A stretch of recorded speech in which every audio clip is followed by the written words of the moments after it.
Marty Hurney is one of the best.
All right, everybody, without further ado, Mac and T-Bone from WFNZ here to introduce our boy, man, the official rapper of our show. Cuddy Cutrights Panther anthem, Keep Pounding Forever. Yeah, okay, y'all ready? Let's go! Carolina Panthers, get on your feet, make some noise. It's our time. Let's go, let's go, let's go, let's go. We shake the ground when we coming. Let's go. Leave butterflies in your stomach. The way McCaffrey running in the offense, balling, yeah, we on to something. Wide receivers, yeah, they making plays. Defense getting the takeaways. Kyle Allen playing lights out, and they worry about what the haters say. Greg Olsen never lost a step. That's Mr. Reliable, show respect. It's not easy against Keekly, and that front line, and that's ED. Cam Newton got to rest up. Ain't no iron team, but when it's showtime, better be ready and dressed up. It's your moment, and you cannot mess up. The motto we know is next man up. Every Panther fan, please stand up. If you believe, put your hands up. Before every game, play this anthem. Started off 0-2. Now we getting better. see it. Shout out to Ron Rivera and how you doing, David Tepper. Let's go. We gon' keep pounding forever. We gon' keep pounding forever. We gon' keep pounding forever. We gon' keep pounding forever. Let's go. Never stop. Never quit. Never stop. Never quit. Let's never stop. Never quit. We gon' keep pounding forever. Yeah. Let's go. And we gon' keep pounding.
All right, everybody, without further ado, Mac and T-Bone from WFNZ here to introduce our boy, man, the official rapper of our show. Cuddy Cutrights Panther anthem, Keep Pounding Forever.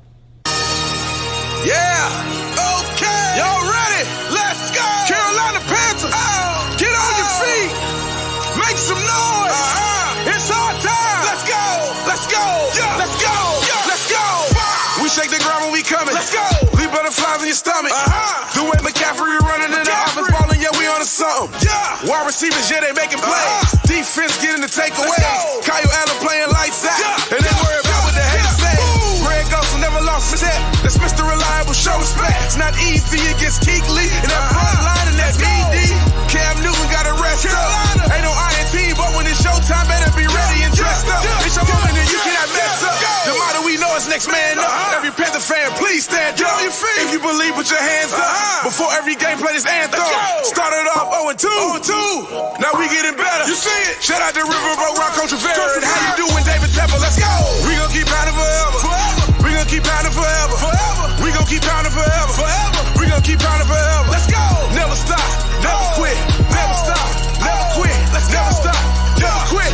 We gon' keep pounding forever. Yeah. Let's go. And we gon' keep pounding.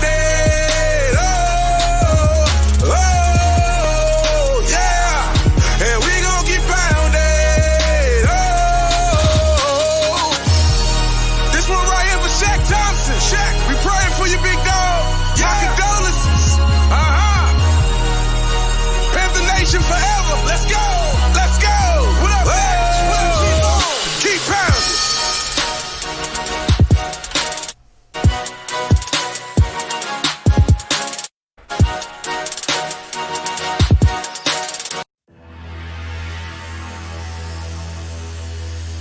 Keep pounding. Keep pounding.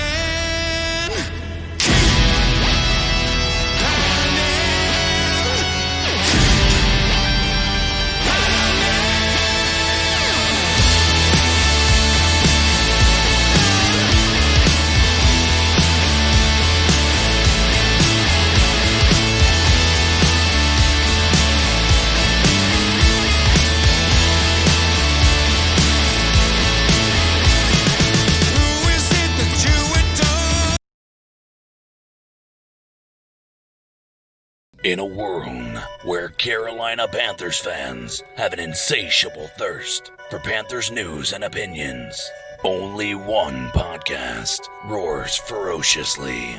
It's the C3 Panthers Podcast. Yo, what's the deal, Panther fans? It's the C3 Panthers Podcast, live to you Tuesday night, and it's an important night when it comes to the Carolina Panthers. News broke today that Ron Rivera has been fired by David Tepper. It's David Tepper climbed Hamburger Hill to join Cody Lashney, and it's time for a new direction. Cody, how you doing tonight, my friend?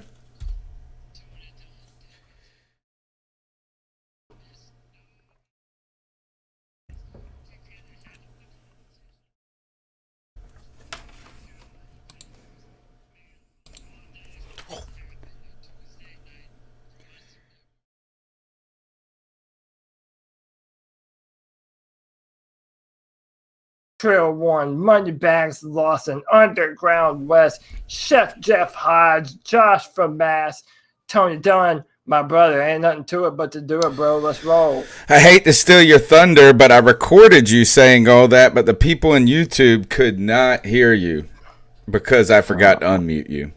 You missed an opportunity, Tony Dunn. What the hell, man? I missed an opportunity. But you know who didn't miss an opportunity?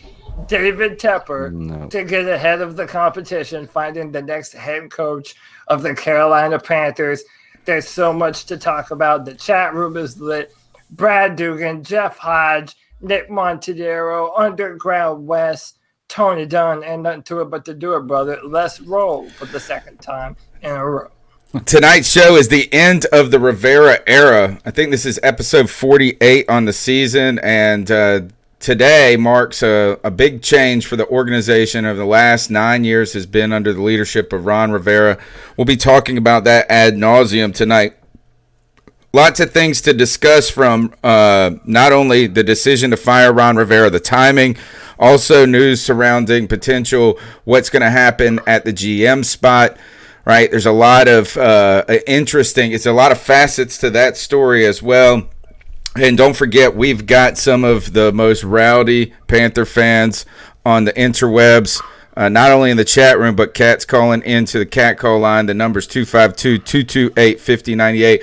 We're going to be plowing through a ton of calls tonight. We might not respond to every call. We will play them all, though, as we go, and we will pick our spots. There's tons to talk about it. And we also got the Bat Daddy in the house, Greg, to hang out and talk with us. How you doing, Greg?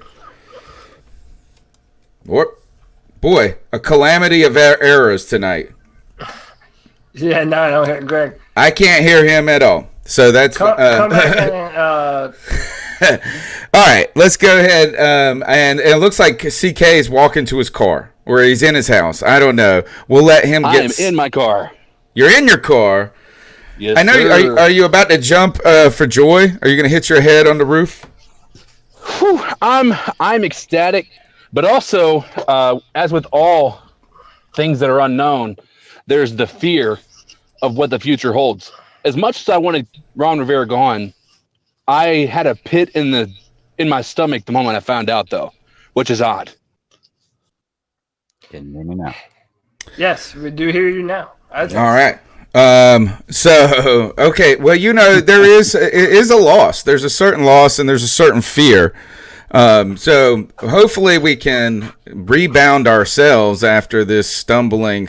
I have that same feeling in the pit of my stomach as the beginning of the show happens. Let's make sure that everybody give us a thumbs up. Cody, give me a sound check. Say, Cody, are you happy that this happened today? I am ecstatic. I am so happy that this happened today. I didn't think it would, but it definitely did. It is real. Okay, so that was my sound check to you guys. Now let's go ahead and turn. Don't forget, subscribe to the show, smash the thumbs up button, call into the cat calls line, whatever. There's too much to talk about to ask you guys. Ask you guys that now, or whatever. You know what we need. Let's go here. This is what happened today. This is This is David Tepper announcing that why he's going to be moving on from Ron Rivera. I think. To put my stamp on this organization. I just thought it was time, given the way things have gone the last 2 seasons, to put my stamp on this organization on the football side, as we've done on the business side of the organization. And, I think, as much respect as I have for Ron, I think a change was appropriate to build things the way I want things to be built. What'd you hear there, Cody? I mean, pretty much it's self-explanatory. This is a man that, I said this last Sunday. The man thought he was buying a Super Bowl contending football team. And credit to the man. He could have done this sooner. He could have fired Ron Rivera as soon as he bought the football team. But he felt like there was reason to have faith in Ron Rivera, and that just didn't turn out. And I think out of anything, this is a message to the fans about what he said earlier being true. He is not going to accept mediocrity on this football team. In fact, they even put up a stand where there is an empty shelf for the Super Bowl trophy that the Panthers do not have. So it will serve to a reminder of every coach and player that goes in there and sees that there is a Lombardi trophy missing from that shelf. It's a reminder that if you're a Carolina Panther, we're fighting for greatness. And this is an opportunity for David Tepper to show that Ron Rivera had his time, but losing to Washington after losing to Atlanta, it's not acceptable. Brad Dugan says Tepper has a plan in place, and Underground West says Tepper about that action, right? So, look, what I heard was the word, I heard Tepper say multiple times that he likes, he respects Ron Rivera as the man, and that he's one of the most honorable kind of people that he's ever known. So he thinks of, what I think is important to remember here is that we're emotionally tied because these are real people. But he used another word, appropriate. And I think that what we can distinguish is sometimes being just because you've chosen to go a different direction is not a referendum on a person. Right? And we have to say that out loud, it seems like. But at the thing, this is appropriate. And to be honest, Ron Rivera survived longer than anybody, than he should have, to be honest. Is that multiple times, 2012, 2014, people calling for him again, 2017, 2018, 2019. So Ron Rivera, God bless him, and kudos to him for keeping the position as long as he was. He was able to find some success now, but appropriate. The Bat Daddy, do you think that this move was appropriate today? It was unexpected for me, but yeah, I do think it was appropriate. I think we were all kind of on the train or the boat of we needed to get new coaching, and Ron Rivera was the way to go, especially if you were going to do one or the other. I'd much rather have Ron Rivera gone. But I kind of look at it as David Tepper is coming in, and it's not necessarily a rebuild he's doing, but look at it more like an upgrade on a phone. Like we had an old smash mouth style, offense. We had a defense once first type mentality, and our head coaching staff and everybody else. And the game is changing, and you've got to keep up. So he's kind of like upgrading it, going from an S9 to an S10 is what he's kind of trying to do. Speaking of what he's trying to upgrade to, here is Tepper on the type of coach he wants. What I want, and just for the organization in general, is a mesh of old and new. Old football discipline, modern processes, modern analytics, statistics, and the rest of that. But I respect old school discipline too. I mean, listen, I was with a team that was the epitome of, in Pittsburgh, with the epitome of old school discipline. So I want to see that brought in. I want to see that mesh. And what I want to have more than anything, and you can appreciate this because you've seen it on the business side, I want to put the best people in the best positions to be successful. So what he wants is I think this is just what you should say, is that obviously just because you want to keep up with the times, like the Bat Daddy is saying, and that you want to move forward does not mean that you don't respect the tradition that all of this present and future is built upon, right? And that is these old football, you don't want to come in here and forget the old football guys that do still know something. But I think all I'm hearing right now, what I heard there is it's time for some energy when it comes to this coaching staff. And not that Ron, and look, stoic Ron, I know it's tired on people. What I mean too is by a fresh energy of someone who is on the uptick of their career, not trying to maintain a certain plateau at this point. and you bring in some excitement and potentially some youth and some vision there. Cody, what did you hear about the type of coach that David Tepper wants to bring in the future? And then is anybody on your mind? Holy cow, Nick Montero. Yeah, first. Nick Montero with a $50 donation, a love bomb in the chat. Thank you so much. Holy cow. Thank you, Nick. Also, thanks to Susan Deans, who donated her $15, and Moneybag Lawson's with the $2, saying Kyle Allen equals Terry Conklin, a.k.a. the Great White Hype. But, yeah, thanks you so much, Nick. And as far as what kind of coach, I mean, let's be honest. David Tepper said a whole lot of nothing right there. He basically said, I want the best of both worlds. I want the analytical, new school, modern head coach that at the same time has the old school, rough, tough, we're going to hit you in the mouth type of mindset. And I mean, that doesn't say anything, you know? I mean, it really just says that we're in the market for a brand new head coach, and we don't yet know who that is, but we decided to do this now because Dallas is probably going to have a head coaching vacancy at the end of the year. So is maybe the Browns. I mean, who knows? Other teams are going to have hirings, and you want to be out there ahead of the curve recruiting whoever the next head coach for the Carolina Panthers is going to be. I know I have my list of favorites. I'm pretty sure everyone and their mother has their list of favorites. But, yeah, as to what kind of coach David Tepper is pushing for, man, it's hard to say right now. I do think what it does tell us is that, but when by him tempering the comment by talking about the kind of rough and tough old school football discipline, I do think it shows that he's wise enough to know that the solution is like there isn't this mythical unicorn out there that we don't have that's out there, but it's like, hey, it's about moving forward aggressively, but not also knowing that there isn't going to be some young 25-year-old kid that's going to come in here and all of a sudden change the way football is played entirely.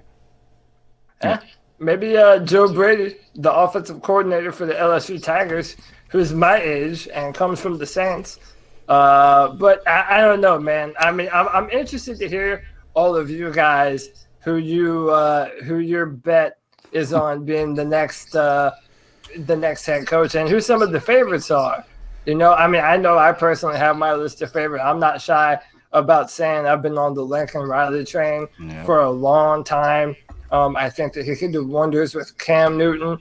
And if it's not Cam Newton, you essentially let him have the pick of whatever quarterback is going to be next for the Panthers. And I do think that's something that we haven't mentioned yet.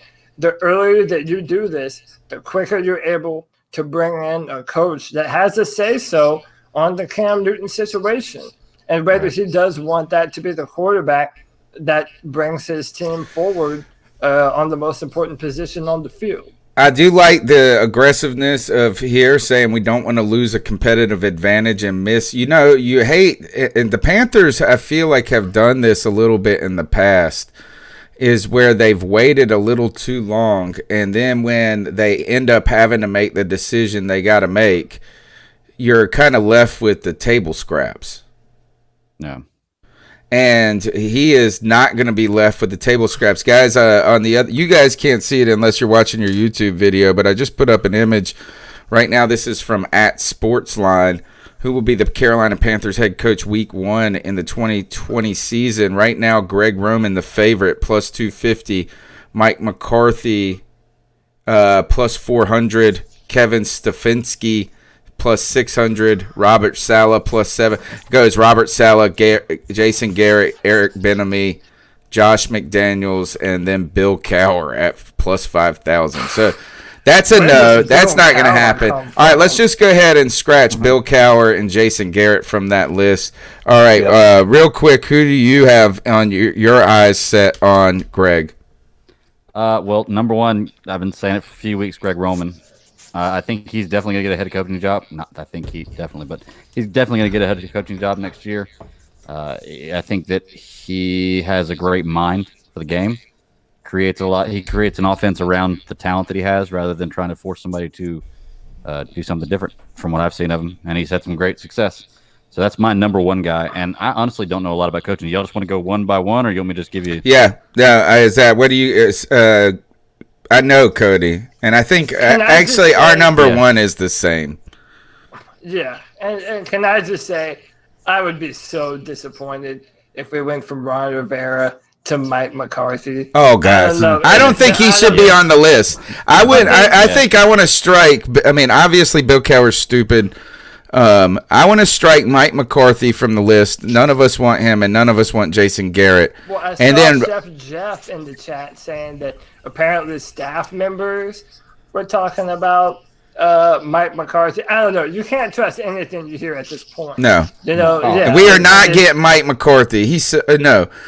I want to go to the point, though, since Greg said Greg Roman. Before the show, Cody, you brought this up to me, is that Greg Roman is the hot name right now because he's with Lamar Jackson, MVP, a guy who's playing as well as Cam Newton played in his MVP season, and he is the hot name because of the way that offense and what he's been able to do.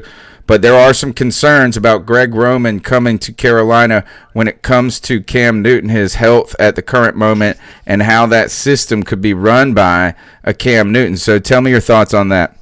Well, yeah, so if we're talking about Greg Roman, I mean, look at that Ravens offense.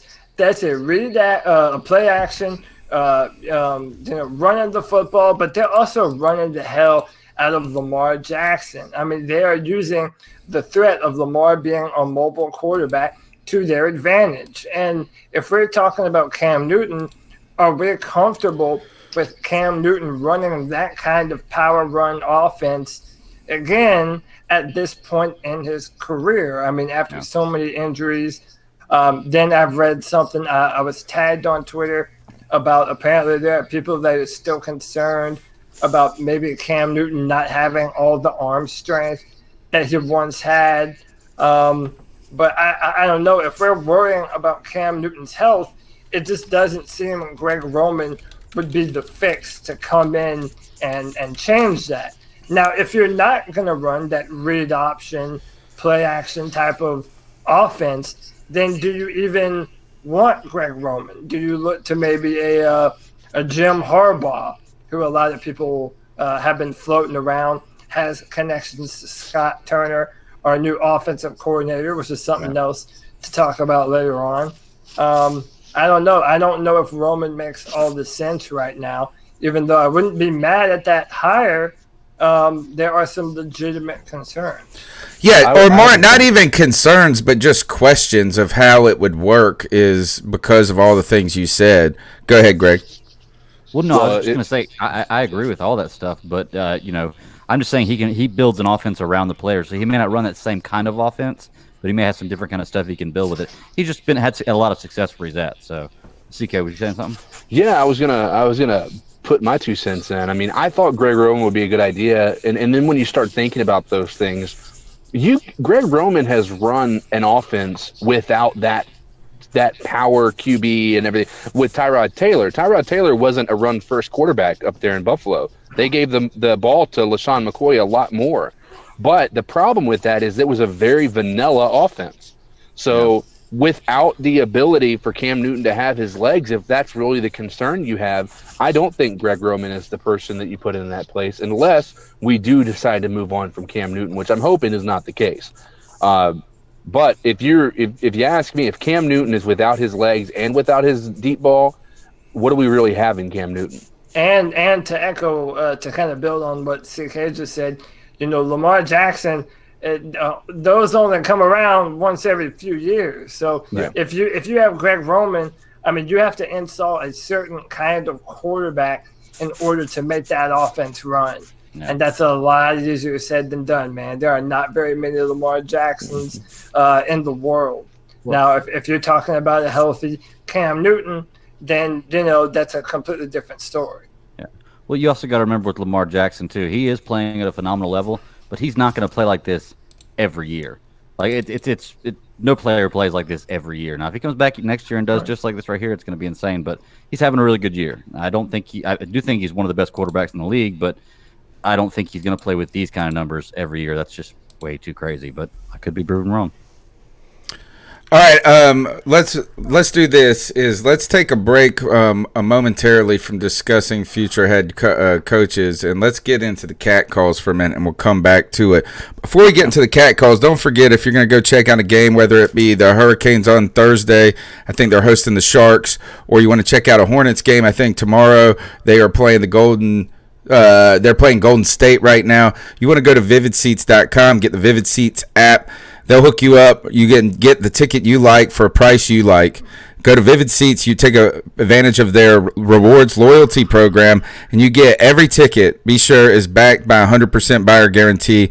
That's the Vivid Seats app, promo code OVERTIME. That's right. If you use the promo code OVERTIME at checkout on the Vivid Seats app, you will receive up to $100 discount on your first purchase. I'm telling you, it's super easy. Go check out the Canes. Go check out the Hornets. And, heck, you can even, in a couple of weeks, go check out the Panthers against the Seahawks. All right, guys, let's go ahead and get into the cat calls for a moment. Let's just see what the fans got. There's so many calls to get to. I figure we'll let them lead the conversation. But I do want to come back to Cody's pick for the head coach after a couple of calls. Let's see what you guys got. So what are your thoughts on catcalling? Yeah, it's pretty you shouldn't do that to somebody. And how did that make you feel? Very uncomfortable. So how do you think catcalling makes the person feel? It feels good, like... Who's that cat sitting in the back corner with his face buried in his nose? Who's that kid that can use one?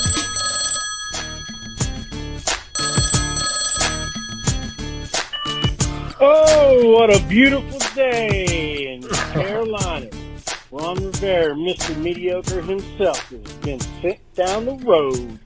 I can't wait to see what Tepper has next up his sleeve, but I'm sure it's going to be a doozy. Go Panthers, keep pounding. Hey, C3 Podcast, this is Goldie. Goldie? Today seems to be a sad day in Panther football history. Yeah, Ron was fired today. Yes, I don't know what to say. I'm so speechless, guys. I feel like I'm about to cry. I don't know what to do. Right? Today is not a sad day. Today is a day that should be called for celebration, Tony. And Cody, it's celebration time. So one of y'all need to pump up the Cool in the Game celebration time for me. Because today we all the Panther fans should unite and celebrate. Cody, we did it. Cody, we did it. He's gone. He's done. He's out of here. No more time clock management. No more same speeches of missed opportunities. Not taking accountability. I will not blaming everyone and everybody else except himself. In the words of the great Ric Flair, woo! Baby, what a day. I am happy. I don't know about you, Cody. I don't know about you, Tony. But I sure am happy as hell. Woo! What a call. Carl D. All right.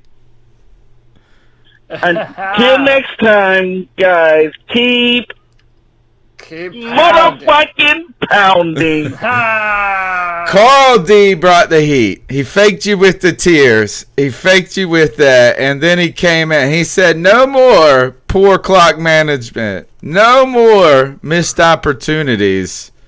No more tired speeches, Cody.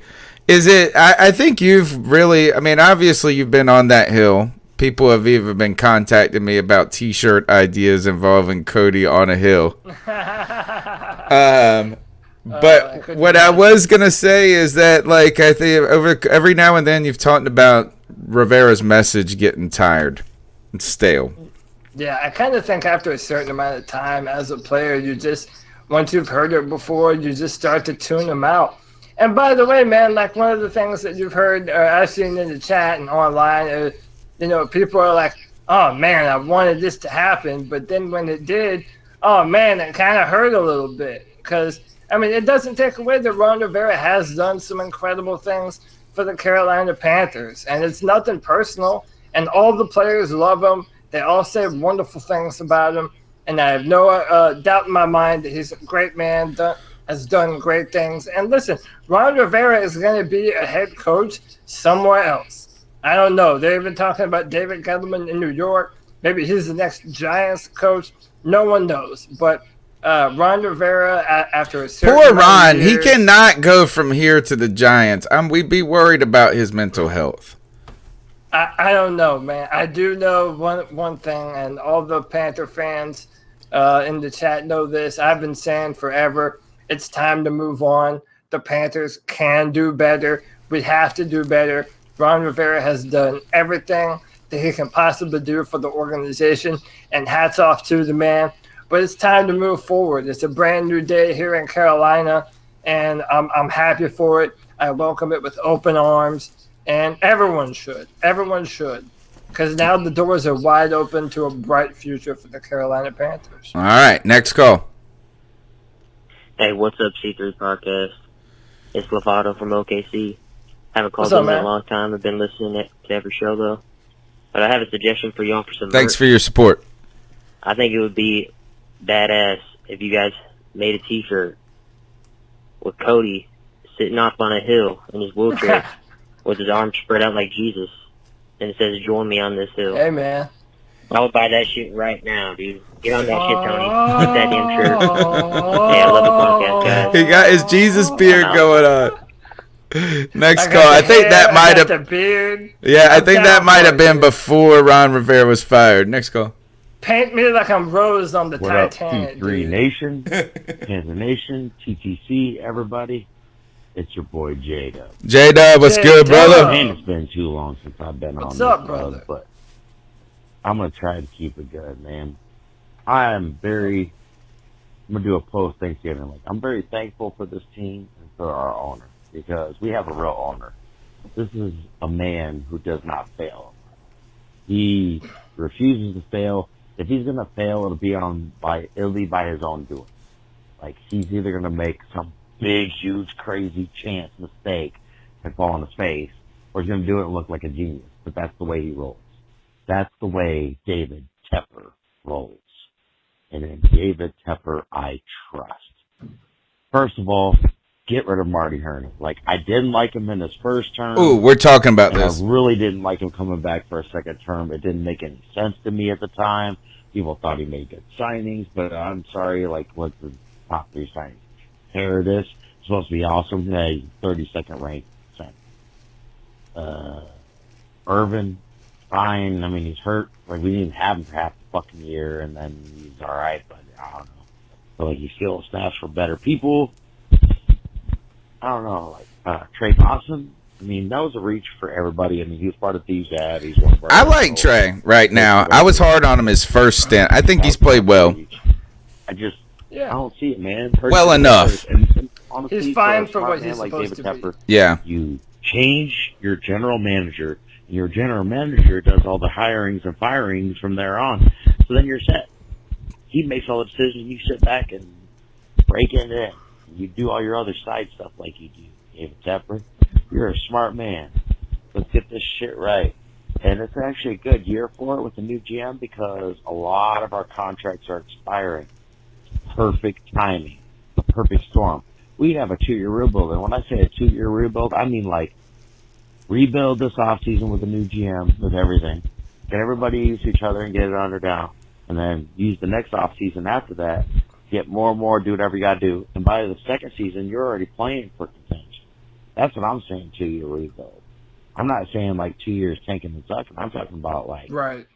Get a year where maybe competitive. We'll see what happens, and then we know we have, and then the next year we're good. It's good time to be a Panther fan. I hope we keep Cam for the other year too, just to address that. He's got 1 year left. Why not let him ride it out? What hurts? Let's see what happens. If he doesn't, we're done. If he does, we could. Why mess that up? You set yourself up this for a reason. Panthers fans don't need to be freaking out too much.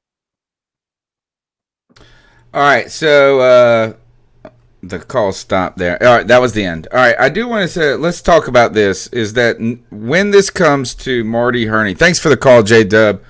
You the man. When this comes to Marty Hurney, what have we heard when it comes? Actually, this is what David Tepper says on Marty Hurney. Here's the clip, and then I want you guys to tell me what you hear, because we all hear different things. Yeah, before you play it, me and Tony already listened to it. He hears something different than what I hear.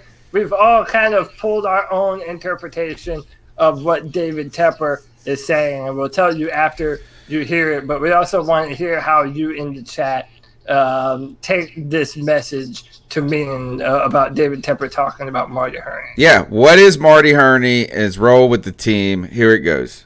You know, Marty Hurney is one of the best recognizers of college talent in the nation, period. Okay? I don't want to lose that. And he's also not a bad manager. There's also new processes that I want to bring in. I think that, you know, the modern football organization needs a couple people there. And if I was looking in the future, I would have, you know, if I'm looking at the manager in the future and looking at who's going to be there in the future, and, you know, Marty is more senior. If I brought somebody else in, it could be a potential GM. And if that person was more involved in, you know, on the scientific side or the analytics side, and just, you know, interfacing with the business side, just like on the business side, I brought in not only a president, but a COO. This is a COO. All right. What did you hear, Cody? I heard David Tepper say that, you know, he doesn't want Marty Hurney, he doesn't want to lose that level of evaluator when it comes to evaluating talent at the college level, and that he's someone that he wants to be a part of the drafting process from here on out. Now, there's two different mindsets to that. We've been saying that Ron Rivera doesn't play our young players. So is it a fact that Ron Rivera just wouldn't play them? Or did Marty Hurney miss on some of those picks? We just let go of Rashawn Golden, who was a third-round pick. A lot of us were not very happy with the Will Greer pick. We've yet to see Jordan Scarlett. There have been players that, you know, you could make a real argument that Hurney hasn't drafted well outside of the first two rounds. And that's what you want to do. You want to be able to He never misses in the first, ever. Well, that's legitimate. It's a legitimate thing. And that's an important thing. Shout out to God of Blackness in the chat for the $2 love bomb.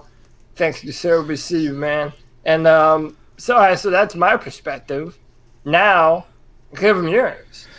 I heard this. He said Marty Hurney is senior, as in old. And Marty Hurney is good at picking talent, but his ass is fired. That's what I heard. I heard that we're going to come to a mutual end in a short time. Because you know what I didn't hear, Cody? I didn't hear Marty Hurney is going to be instrumental in selecting the next head coach. Didn't hear that. No, I didn't. So is David Tepper going to hire a coach and then hire a COO of GMs, assistant GM, replacement GM, but then next? No. This is what's going to happen this is what I foresee Tepper wanting to happen. He has an idea of someone that he sees as kind of himself in the sports business world. A man that has conviction, a man that's got moxie, a man that has vision and is not scared of a challenge. I think he's going to go get that guy. He's going to say to Marty Hurney, hey, you can quit if you want, or you can help us in this transition. And Marty Hurney's going to suck those last few dollars off that cash cow of a billionaire tit, and then that guy's gonna hire the head coach with Tepper, and Tepper is going to make the hire, but it's going to be him and the young guy over there hitting heads, and then Marty is going to be there because we don't have that person yet. Yeah, I don't know, man. So I kind of said it kind of like this. We know that Bill Belichick is the general manager in New England for the Patriots, but then there's Nick Caserio that has been the golden child of potential general manager candidates, and he's also heavily involved with the Patriots. And I'm kind of thinking that maybe David Tepper wants something like that. There's someone that calls the shots, but then there's someone that advises him from a more analytical perspective. Now, I'm hoping that doesn't mean just involve Pro Football Focus and their stats into every decision made. I hope that's not what that says. But, yeah, I do think that David Tepper wants to move in a more corporate direction and have all of his bases covered. So, what I heard was is that I'm not stupid enough to fire everybody today and not have anybody lined up yet for tomorrow. I'm also wise enough that Marty Hurney he wants to look good. He needs to look good as he's leaving here. Either that or he's just going to retire. He's not going to tank the franchise. He's not going to get in there and start giving you bad drafting advice because that looks like him. But I heard that Marty Hurney's role in the organization would be contracting from the typical GM, who is the guy that goes and picks all this. If you think about it, when you hire a GM, that's the guy that goes and picks his COO. That's the guy that picks all these other people that will then answer to him. I heard Marty Hurney's role contracting, not expanding, which to me says, hey, Marty, hang out here until we figure things out. You want to keep taking a paycheck or you want to quit? It's up to you. Greg, can we hear you? Can you hear me? Yes, we can. I can. Oh, yes. Fantastic. Yeah. All right.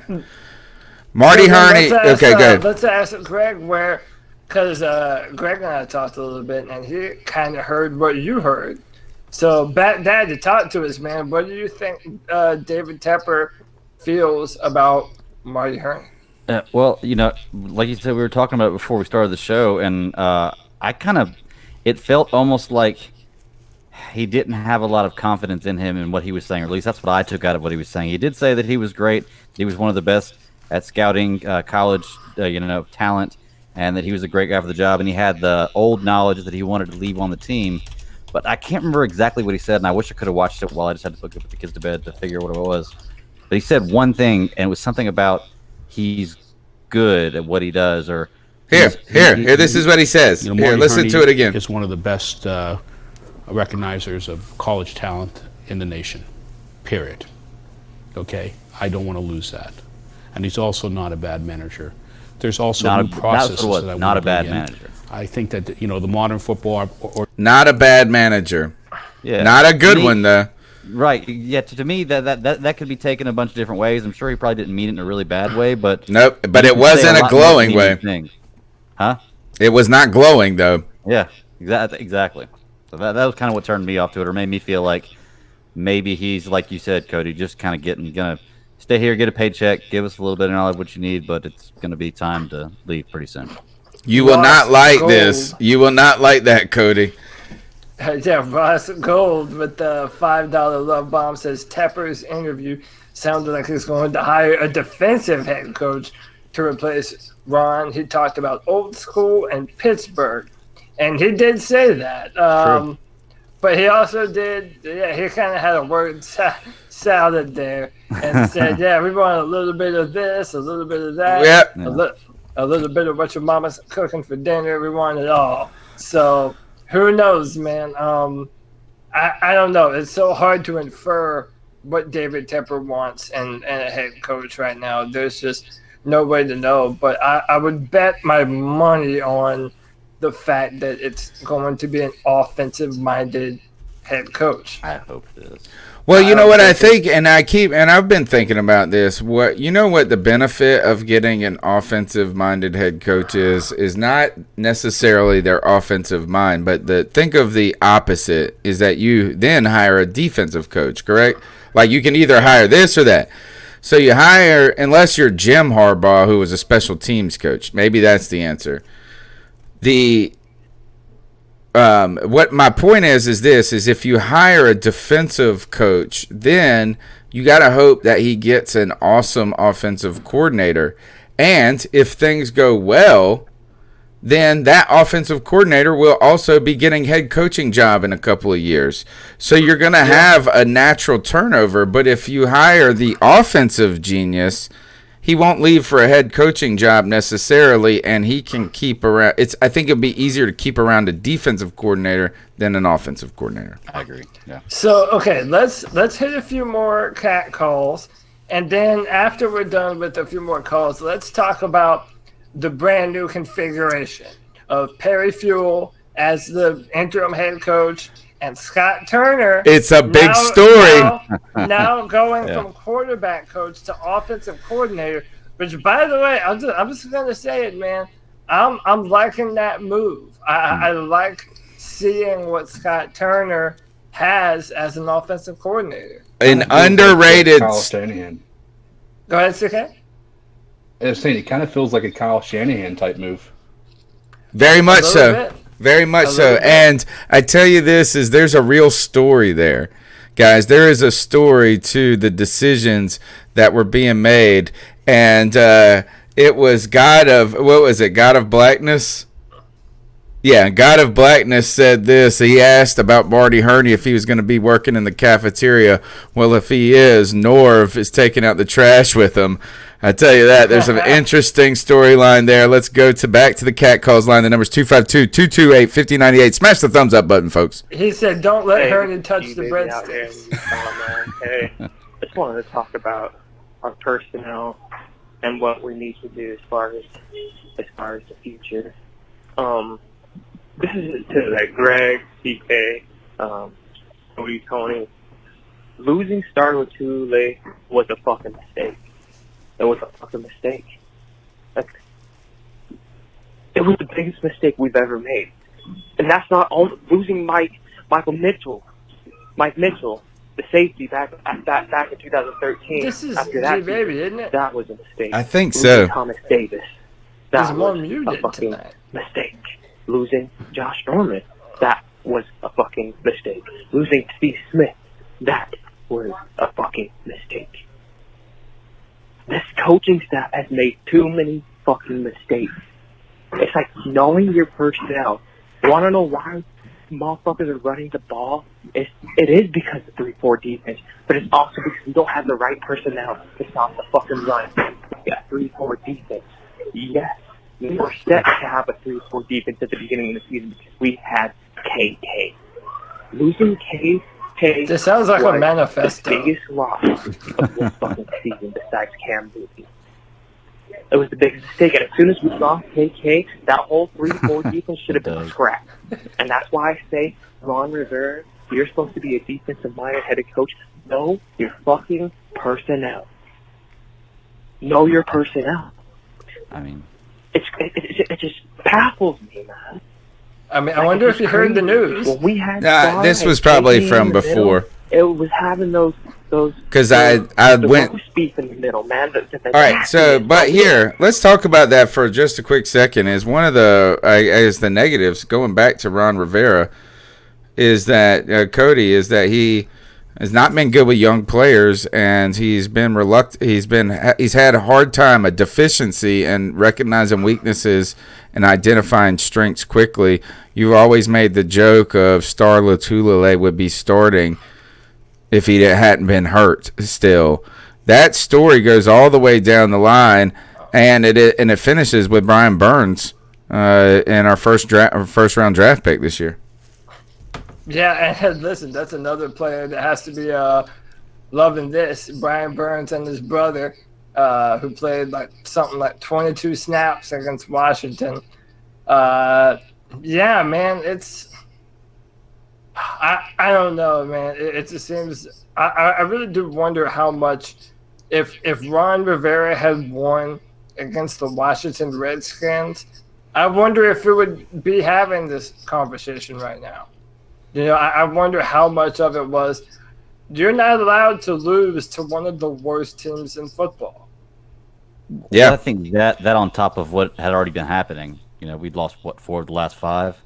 Yeah. 3 of the last 4 before this. So I mean, I think that was what the straw that broke the camel's back was Redskins. But I do think that if they'd won that game, Rivera would have lived another week. I think that's what it was. Let's keep going through with the calls. What's up, guys? Kyle from VA. Kyle, just what's got up? the news like literally 30 minutes ago that Ron Rivera is fired, and I'm probably the 500th call already. David Tepper, man, gave us a Christmas gift. Yeah. You know, now that it's happened, I thought Ron would at least last to the end of the season. But Me too. Hey, Tepper's already looking for a new head coach. Most exciting news of this season, man. It's been coming. Ron Rivera had to see this coming, so I'm sure someone will pick him up, and I wish him the best success. But yeah, Tepper's for real about the future of this Carolina Panthers team. It's nice to see someone's finally putting some stock into the future of this team. That is refreshing. I know tonight's show is going to be crazy. Cody is going to be over the fucking moon about this, and I cannot wait to hear this show. Keep coming, guys. All right, man. Thank you for your support and your call, man. I want to bring this up as Moneybag Lawson said we should have been talking about this after Atlanta. I agree entirely. In fact, I think the decision was kind of already made after Atlanta, or like that it was going to happen. And I think, yeah, and then Redskins makes it like this has got to happen now. Next call. You got a job. You got a job. You got a job. You all have jobs. And you want to know why? Because Ron Rivera is gone. Hell yeah, as of 3 o'clock today, he is gone. And I have never been so happy in my life. Wow. Oh, boy. Is this Yep, Nick? Just figured I'd call in, let think you guys so. know. Also, pose one question for you. Okay, we ended up picking up Will Greer in the off season. What do you think would have happened if Taylor Heineke had started and he had taken up the main quarterback role after Cam was gone? You know, just want to hear your thoughts on that. We Love would the all. show, guys. Listen every week. Keep pounding. Okay, so this is a tough question because why are we even thinking about Taylor Heineke? And Well, he gives us a team to root for in the XFL. yeah, I think though that the point that he is dovetailing to is that what does that tell us about Kyle Allen in relationship to Will Greer? Taylor Heineke, do you think? I mean, I don't think he would have had the same. Maybe he would have had the same success. Maybe not. I think Kyle Allen played pretty well, but I think this is that it would have been a lot easier to put in, or at least it would have been. Will Greer would have been in by now. Well, let's remind ourselves that they started Taylor over Kyle Allen last year. Taylor Heineke was QB2. And he got hurt. So, right. yeah, and so how Who about starts this? at quarterback Sunday? Well, yeah, I mean, no, that was my next question. Ron Rivera had been dead set on not playing Will Greer, but now there is no Ron Rivera. So what are the chances that we see our 3rd round pick, the West Virginia quarterback? It depends upon what we see in Scott Turner. I mean, what do you feel like Scott Turner? I mean, I personally feel like Scott Turner had a much higher opinion of Cam Newton than Ron Rivera did. I may be wrong in that, or Norv Turner at least. And I think that may speak well to Will Greer's skill set, to where Will is still somewhat elusive. He's got that explosive first step out of the pocket to where he can escape the pressure. So I could see a scenario where Scott Turner is like thinking, our playbook opens up much more with Will Greer in the backfield than does with Kyle Allen back there. But I will say that one of the interesting takes that I heard from Jordan Rodriguez was right now they have a very layered approach with Kyle Allen. They have 2 read plays, and that's really all they're giving him. And with Will Grier, do you have to die that, kind of bring that back a little bit because he hasn't he's been on the scout team. He hasn't been learning our playbook as in depth as Kyle Allen has. So you got to wonder what their anticipation is with that too. So I think it's kind of a moot point at this until we see Sunday. I would like to see Will Grier out there, but I could see a scenario where they hold true with Kyle Allen because he's been getting us losses one way or another. So Moneybags Lawson is on fire. He said RV and his flunkies are out next. Vermillion? Yeah. Dude, that dude needs to be out the door. Okay, so listen, I'm going to put on my tinfoil hat for a minute here, fellas. Follow me with this conspiracy theory. You know how I've been saying that the drafting of Will Grier was a David Tepper move. It was a David Tepper decision, and it was an insurance policy in case Cam Newton was too hurt to play football, right? I've been saying that was a David Tepper decision. Well, Ron Rivera doesn't want to play Will Grier this season. Maybe David Tepper sent out the marching orders, hey, we're going to start Will Grier. Maybe Ron Rivera stood his ground and said, no, he's not ready yet. And that just kind of pissed off David Tepper enough to say, all right, I've had it. If you're going to mismanage the roster to this level and not play Will Grier, then yeah, maybe that's what prompted the firing of Ron Rivera. I don't know. Maybe I'm a conspiracy. Well, clearly he wasn't Ron Rivera wasn't a Will Grier guy. No, it wasn't like he was the one pounding the desk to get Will Grier, obviously, or else he would have been more interested. I think it's a lot to ask Ron Rivera to try to develop a quarterback for the future when he's about to get fired. I do think it makes a lot more sense now. But here, the real story, and let's go ahead and break from the calls for a moment to talk about this. The biggest story when it comes to today's news, in my opinion, has to do with the elevation of Scott Turner to offensive coordinator. You go in, you fire Ron Rivera today. We have no idea who is going to be the defensive coordinator. Not a damn word was said about that from what I've heard. Has anybody heard anything about that? No. Well, Eric Washington is still technically the defensive coordinator, which I thought was really odd in this whole thing. You're going to promote your secondaries coach to the interim head coach and not address the fact that you didn't trust your defensive coordinator to be in that position. That does speak volumes. Yeah.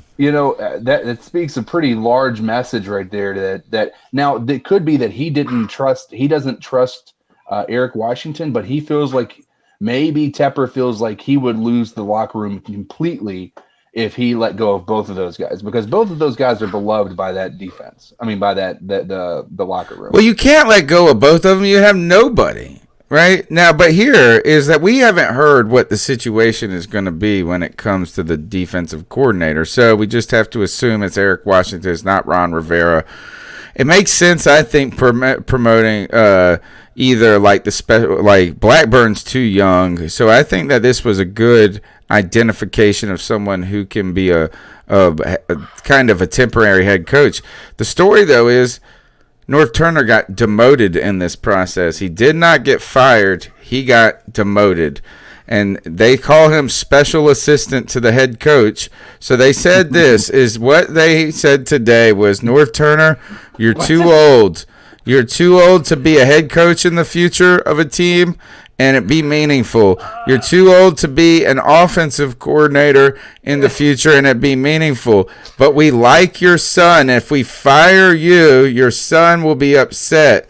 So here, go over there. Go over there to the regional manager. It's like being the special assistant to the regional manager. He got demoted. Look, he got demoted. Position. He got demoted. What does he even do now? What is his job? What is that? I think it's because he has experience as head coach.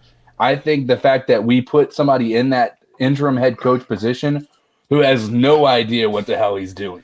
So is he still in the booth now, or is he on the sidelines? That's an interesting question. Here is another. Yeah, that is a great question. And I think the other thing, though, to continue back, it's got to do with the relationship of Scott Turner. This is what it's about. And think about what you said when firing everybody and the defense loves those guys. Well, then on the other side, if you fired everybody on the offensive side, it would just be tough to get through the next couple of weeks. So you want to see what Scott Turner can do, and you got to keep him happy. But you also cleaned house of Ron's dude. Yeah. Well, with them passing over Washington as just the head coach, I kind of feel like you guys are talking about how the defense loves these coaches. They couldn't get rid of both of them. I don't feel like they love the coaches. I feel like that might be what's wrong with the defense, why they're not gelling very well, is the coaches had lost the locker room. So maybe that's why they passed up on Eric Washington, because they didn't want the defense that he'd already lost to transfer over to the whole team with him being even if it's only for 4 games. So crazy. Just go over there, Norv. Let's go back to the calls. The number's 252-228-1598. Hey, Kyle from VA again. Just so caught up in the moment, I forgot to ask. So, who do you think is next? Do you think Marty's next? And when do you think it'll happen? Yes. Do you guys think he's going to fire Norv? I think when the season's up, if he fires Ron, I see him just clearing house.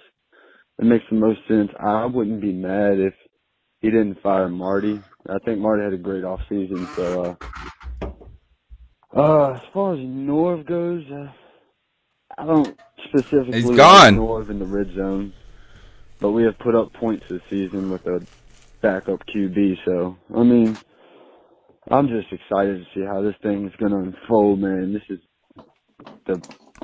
just in the season that was so bland is the season now is going to be crazy for the rest of the season. This all season, we got something to talk about. Yeah, I'm pumped for the show tonight. Guys, I think that the advancement of Scott Turner is the most shrewd and calculated, awesome move you could do. Because what you get to is a guy who's familiar enough, who has his dad to lean on, right, in the building. And you get a guy, though, that has an audition. Yeah. In the next 3 weeks or 4 weeks, he's got an audition for moving up in the football world. His dad, he called basically they're old. Like, he's a has-been. Not a has-been, that's the wrong way of saying it, but his career's over. Scott Turner's future is ahead of him, and he's got a lot to play for this week. What do you expect out of it, Cody? What do you expect out of a Scott Turner offense? One, I love the move because I want to see how it does differ. I mean, you only have so much time to install an offense, so you're really not going to see a lot of differences, I feel, between Scott and North. But I think it'll be fun to see the differences of play calling situationally on the goal line. Are there new wrinkles to a Scott Turner offense that maybe isn't there in a North Turner offense? And listen, it's going to be more aggressive. It's going to be more aggressive, dude. Norv has had his chance. We know who he is. I've been critical of him. I've also praised him when he deserves it. But I love this, man. Let's see what we have in Scott Turner. And, maybe at the end of the day, he might end up playing a large part in what the Panthers offense looks like moving forward. All right, next call. What the fuck is up, C3 fam? It's about 3:20. Just got the amazing news that Tepper finally axed Ron Rivera. About, 8 months too late, but what are you going to do? So glad he's gone. Now let's start talking about getting a new coach. I'm sure I'll call back later with some stuff, but just wanted to... I was so excited I had to call right now. I'm sure the podcast is probably going to be like 4 fucking hours tonight. Can't wait. We fired Ron. Let's go. Next call. Thanks, Chef Jeff. Let's go. B3, what's going on? AJ again. Called yesterday. Just talking a little bit about the game and the elephant that was in the room, but we all know just broke a couple minutes ago. Ron is out of the building, so Cody, cheese it up, buddy. Cheese it up. Go ahead and get your lineup of who you want in here, and we'll see what happens. Plenty of options, really. Kind of excited. It's bittersweet. I like Ron. His best years is when he had McDermott with him. I don't know if that is telltale. I think that was a big part of his success.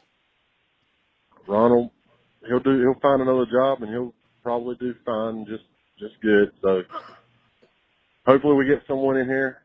Hopefully we're keeping Cam, and we get somebody in here, whether it's an offensive-minded head coach or a defensive-minded head coach. I don't really care, as long as whoever's running the offense, if it is a defensive-minded head coach, he brings a really new, just something different offensive coordinator-wise. Either way, as long as we can utilize Cam to his full potential, what he should be, if he's healthy, if his shoulder's right, I'm good with whatever. So I'm sure this is the hot topic of the night. So y'all chop it up, man, and keep pounding. CK, you mentioned. Tell us what your thoughts on Sean McDermott were. Oh, he left. Look at that. He had the great. He just had to mute his microphone for a second. It's probably. Let's go to Bat Daddy first, then.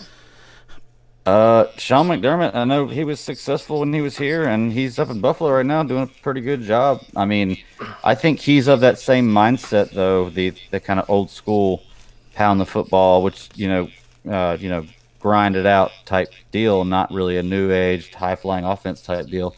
So you might be getting kind of the same thing. I mean, not that he's available and we're trying to get him, but I think we'd be not necessarily in the same position, but a similar one. He is, though, the best years of our defense were with him. It made Ron Rivera's life a lot better. There's two people in Ron Rivera's career in Carolina that he basically just owes a big giant gift to, and that is Sean McDermott is one of them, and the other is Cam Newton. It's thank you, those two guys. Without you, I couldn't have been what I was. Let's go on to the next call. I would throw in Luke Kiss into that equation. Yes. Nova Black? Well, is this Nova Black? Start over. No, I don't think so. C3, what's going on? Nope, AJ that's again. Hold on, here it is. Yo, C3 is Nova Black. Nova Black. Well, across my phone, Ron Rivera has been fired. This don't sound like Nova Black. Justly. It sounds like he just woke up. Because this is bullshit. And there he is. mediocrity at its best, should I say. And our team deserves better, so the message has been sent. Get your shit together or get the F out. Okay? So, hopefully, we can get somebody in there that's gonna, you know what I'm saying, light some fire upon these guys' asses and stuff like that, put a little sense of urgency, add a little life to these players, fire the team back up, So hopefully when Ken comes back, we got somebody who can actually, make the best use of his talent. All of that good stuff before we waste his daggone career, with mediocrity and, Ron Rivera show of absurdity and missed opportunity. You guys found it. All right, thanks, Nova Black. Next call. It sounded like the Joker. Panther Nation, rise up. Hey, it's Steve from Richmond County. Oh, you can't say that. I know what y'all talking about. I know it's huge. I love it. I've been on this hill too. But I want to talk about Jackson for a minute. Y'all touched on it last podcast after the post game. Is this kid, is he getting better? Or, he got turned around in the end zone against Atlanta, and then did the same thing again, this past weekend. I'm like, I watched the All In, on Amazon, and, where they were Munnerlin, and then we're ganged up on them in that room talking to him about getting better. And I just don't know if this kid can get better. I hope he does. Anyway, glad Rivera's gone.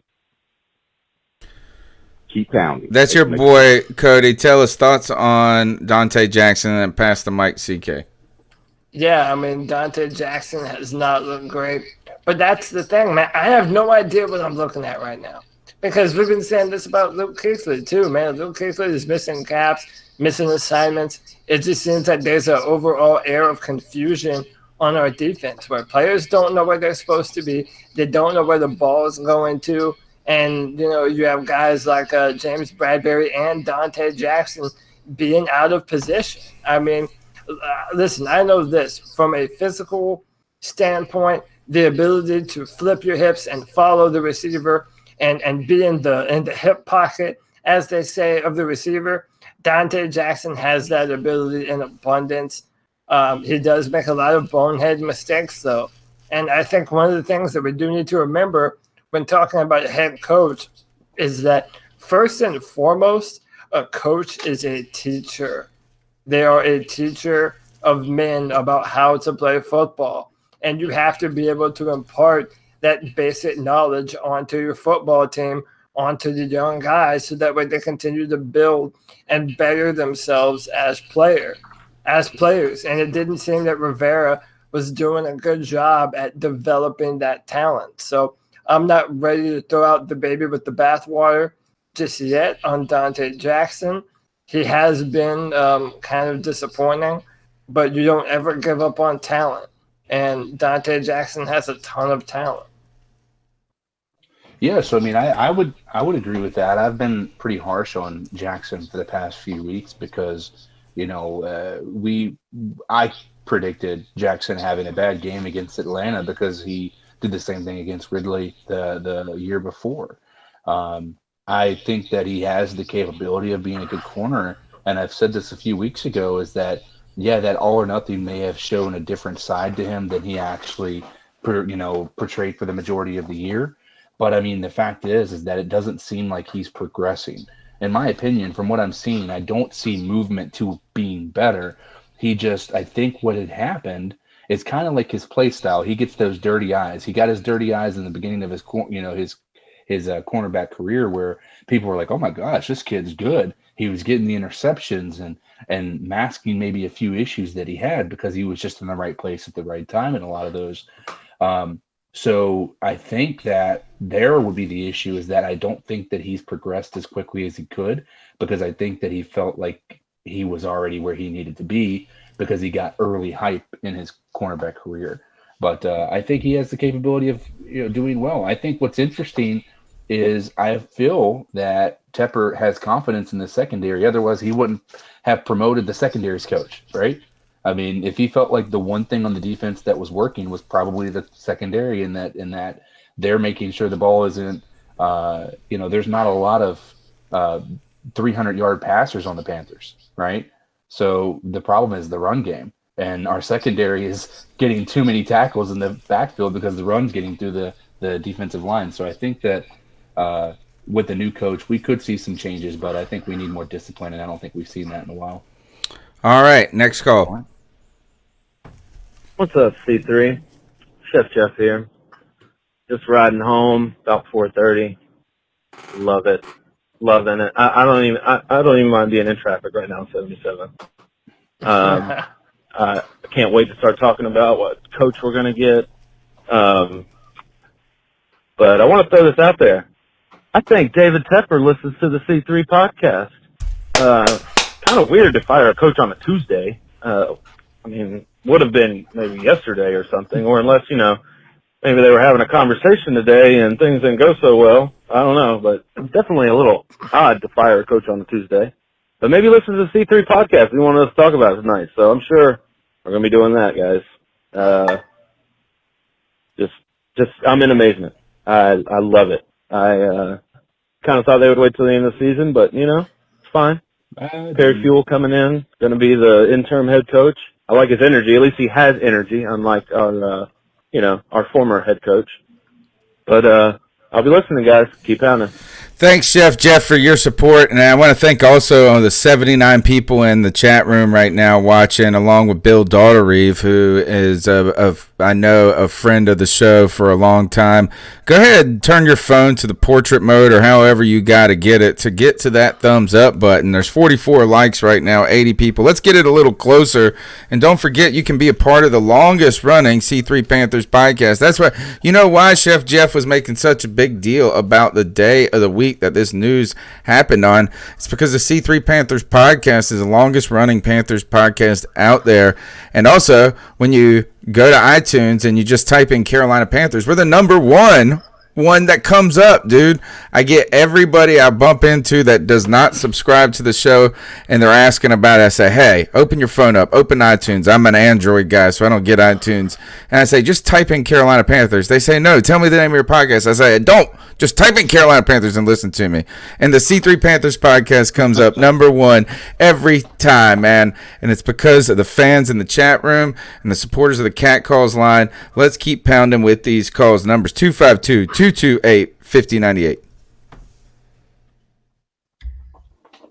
I'm not dreaming of Ron Rivera being fired. Why?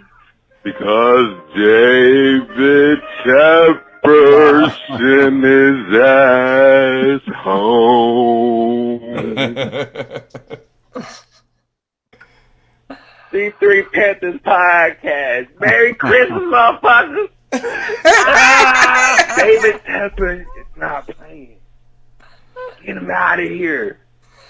Ron Rivera Merry doing Christmas, the motherfucker. because the river boat has sunk. Christmas came early. Happy Hanukkah. Feliz Navidad. All that. I'm happy right now. I might even open me up a present right now. That's how good I'm feeling. Long awaited move. I'm glad David Tepper said he's not playing. He's handling business. Hope Hurney's next. We're getting a jump start on the head coaching position. I like it. Let's be aggressive. Let's get somebody in here that can move this offense, that can score at the one. We need it. I hope a Cam Newton extension or we're keeping count. I hope that's next, and keep pounding. It's a good day in Panther history.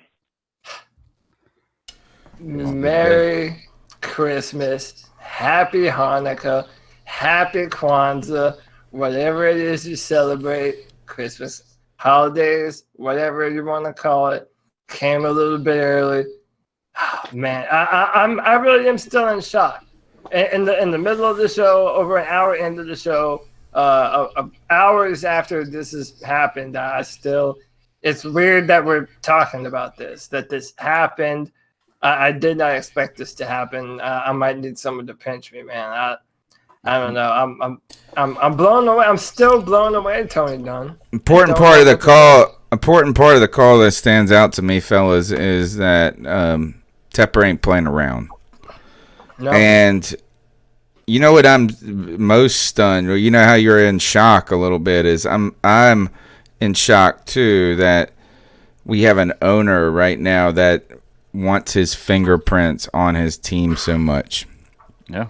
It's a surprising component to me, as I know that people have said it, but I have never seen it. I've never seen an owner who wants to be a part of the organization. Guys, speak on that. What do you think that Tepper wants to be in his kind of capacity as an owner? I mean, successful. Yeah. That's really bottom line. I don't think he likes to lose. And for whatever reason, I want to mention this earlier when we were talking about it, and Bad Daddy, forgive me for interrupting you, but you're good. I have a strange confidence in whatever moves he makes. It's I don't know what it is. I mean, obviously we haven't seen the football side of his moves until literally now, but I feel like he knows what he wants. Like he knows that he's going to make it happen. And it seems as though money is literally the last thing he's thinking about, because he is throwing money at this team to make sure that it is successful left and right. He's adding positions. He's adding, executives. He's adding, assistant general manager, an assistant to the special assistant to the head coach, things like that. I mean, he's doing things that he doesn't need to do. He is throwing money at this, right? Because he wants to, in my opinion, wants to be successful. And that's what's most impressive, is because I think most owners, i.e. Jerry Richardson, would rather be super conservative with their money, keep that money in their pocket, and just hope that coaching is the answer, when maybe it has a lot more to do with who you have supporting that coaching staff, what type of facility you have, whether you have a state-of-the-art medical facility for your players to be able to recuperate from a game, things like that. I mean, you see so many of these other teams focusing so heavily on that. The Panthers have never done that, and I think that Tepper gives me an easy feeling about it. I had that fear in the pit of my heart about the unknown, but after watching that video with him and Bill Voth, my fears are just melting away. I feel like he sees something in Scott Turner, and that is encouraging, because I really like that move. Oddly enough, I feel really confident with that move. So I just, I think his main goal and his objective is success, and that is it. Money is obviously going to be a result of success, but right now his main focus is bottom line, win football games. Yeah. Well, it's crazy because I've seen him more in the last 2 years. I mean, it got to be 10 times more than I ever saw Jerry Richardson talking or doing anything involved with the team that, wasn't a photograph or some PR thing going on. It almost seems like I was talking earlier. It's like an upgrade for the team, like a phone upgrade. It seems like he's gone on the inside of the team for the last 2 years and rebuilt the internal structure, the organs, the business aspect of everything. And now he's working his way out to what we see on the outside, which would be the team. And he's just working from within to just upgrade everything about this. Because you're right, we haven't had the facilities, we're a smaller market team, but with an owner like this, we could have some of the best stuff that's out there. And I don't want him to be involved like a Jerry Jones type owner, but I do like seeing somebody that's involved and actually feels like they're not just sitting back and collecting money and letting everybody else handle it. He put his stamp on, like he said today. He showed that he had balls. There isn't an alternate dimension that exists where Jerry Richardson is still the owner of the Panthers and puts out a video interview 5 minutes after the news breaks, explaining. It's like man in the high castle. Man in the high castle is Jerry Richardson. Somebody needs to make that video, and it would just be like that jaw. That's like, it would be he would look like a. Like this is also like it's an effort to let the fans know, hey, I hear you. The days of you venting your frustration only for the same mistakes to occur over and over, those days are done. We're trying to do a brand new thing here in Carolina. And listen, but he hasn't made the correct decision yet on who the next head coach of the Carolina Panthers is. I hope he does make the right decision. Or has he? Yeah, maybe he has. But time will tell. But I definitely appreciate that he wants fans to know that there is a real vision for the future of the Carolina Panthers. And losing to Atlanta and to Washington when, we have this talented football team, and I still do believe that we have a talented football team, man. Mm-hmm. Even now, even after all the bullshit, dude, we have a talented core. There are talented people on this football team, players that are willing to go out there and put their bodies on the line for the Carolina Panthers. We just need a coach to utilize that talent and provide a new way forward for the Panthers. And I'm happy that the owner of the football team knows that, and he wants the fans to know. Few related points that I think need to be made. Number one, I like CK's point about talking about the confidence of Tepper and the easiness that comes along with this. what I like about that is not only did you identify that he is able to point to Scott Turner, and I've discussed how I think that's a very shrewd decision, how he did this, that gets a lot of upside too, gives him some opportunity. But at the same time, I think what we see with Tepper that makes us not have to worry about him being anything like a Jerry Jones is that while he is a man of action, he's not a reckless person. And there is a confidence that I feel with him that while he's decided to make, it's not just the decision to fire Ron, but he has made other decisions too about not only how to not go forward, but also how to go forward. So I think there's a certain confidence that I like. We feel like there is some sort of plan. Even if it doesn't work out, we don't think he's just shooting from the hip. The second thing that, and to relate it back to the call, I heard Roman Harper talk about this today on WFNZ, and he said that he does not see a problem with making Cam prove it next year. And I thought this was an interesting component because all the people who say that Cam Newton will not be with the Carolina Panthers next year ultimately say that he will not play if he doesn't get an extension. Roman Harper, a former player, also did not, he said this, as he said, I don't think there would be anything wrong with that either, making him prove it, earn it, is what he said.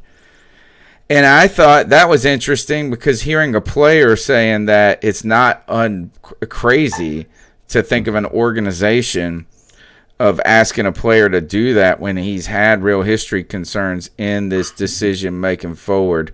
So that's where my thoughts are after that call and those comments.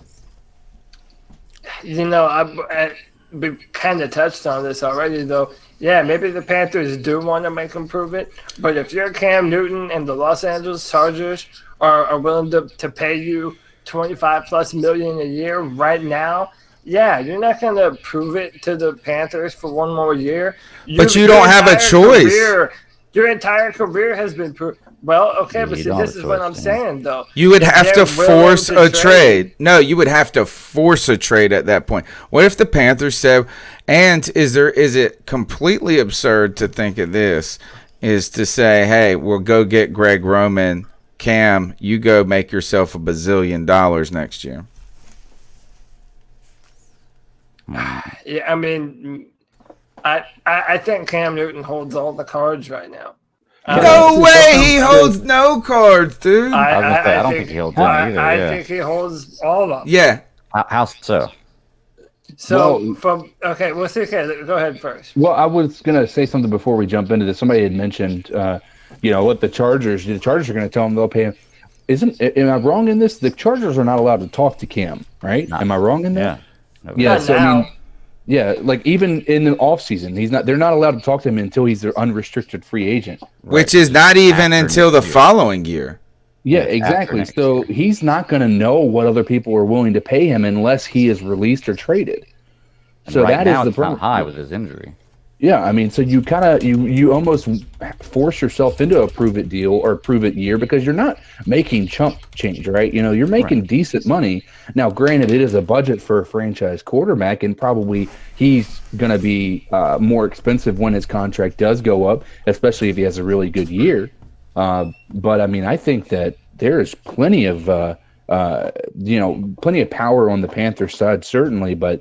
I do agree. Cam Newton holds a lot of the cards in this, and it really depends upon how Cam Newton feels about, number one, Ron Rivera being let go, but also who they decide to replace him with. So but the question is, what's he going to do then? This is my thought. This is my thought process to answer your question. If Cam Newton decides he doesn't want to have to prove it, he wants a brand new contract to come and play, then what the Panthers say is, well, if you're healthy, then we're going to see what we can get for you and see who else wants you. And I'm telling you, someone is going to want Cam Newton. Absolutely. That's assuming that the Panthers are going to say, okay, well, let's try to trade you. They may not. They may say, well, kick what rocks, options do they have, though? Let's say Cam Newton decides not to play next year, and unless they give him a new contract. Well, what are they going to do?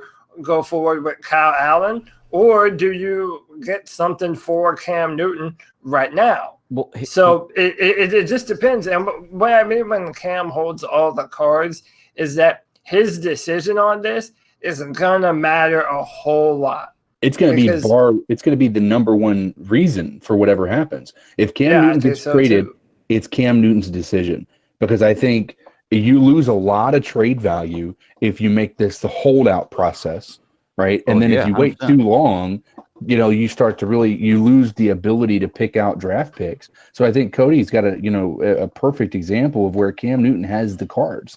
He's going to go to David Tepper. I think David Tepper is going to respect whatever decision Cam Newton brings to him, whether Cam Newton comes to him and says, I want to play here or I want to play somewhere else. David Tepper is going to either trade him or keep him based on that answer.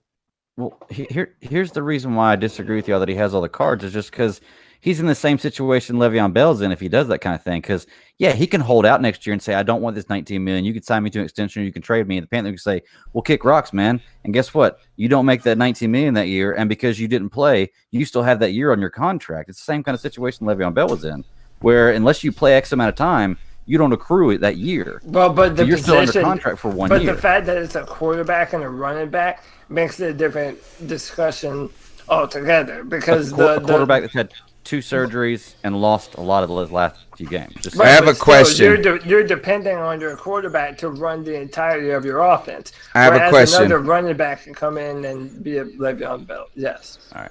Cody, is it realistic that Cam could truly sit out a year? I mean, I don't know. Think about that. He's going to be 31. It would be 31. He would not have played a healthy season since 2016. And think about this, is what if the Panthers said, fine, you think you got a big D? Check out my $1 billion D over here. And they just said sit for a whole year.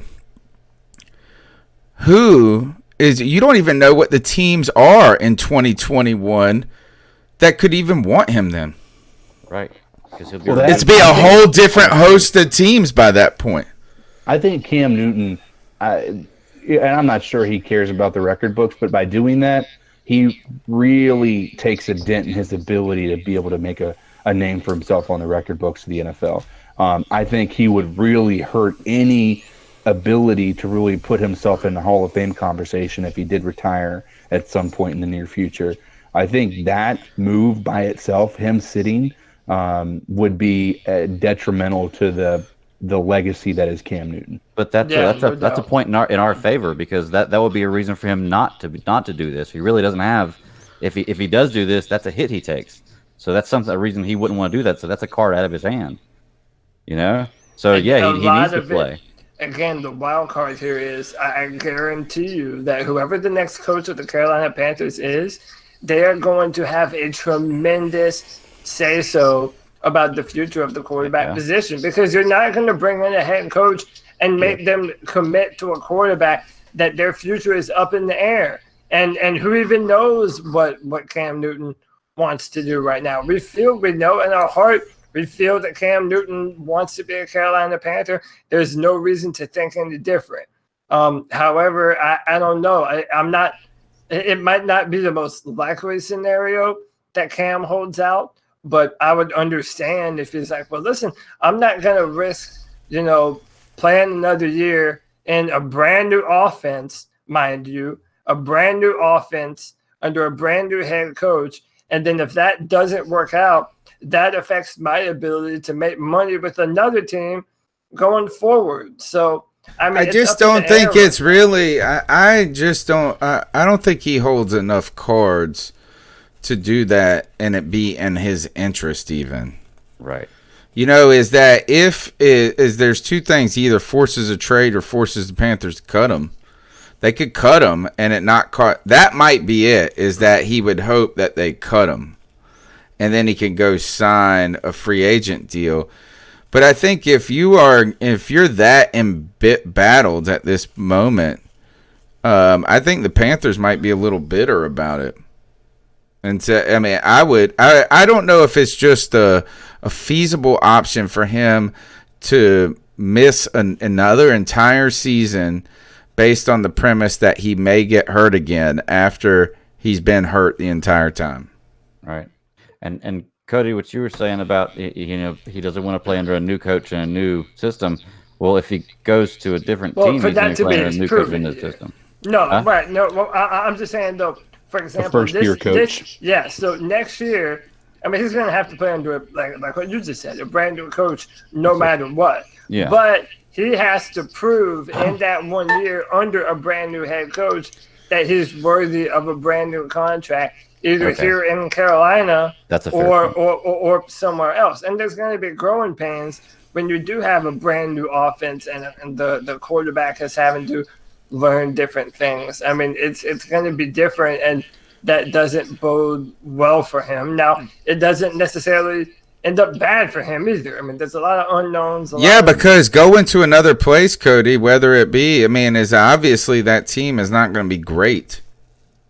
Right? They might feel like they're close. They're going to need a quarterback, yeah. They might feel like they're close, but they're not a great team at this point. I mean, you go to the Chargers right now, you go to the Dolphins, you go to the Titans, there is potential there, but there is also a certain familiarity here, and people love Cam here.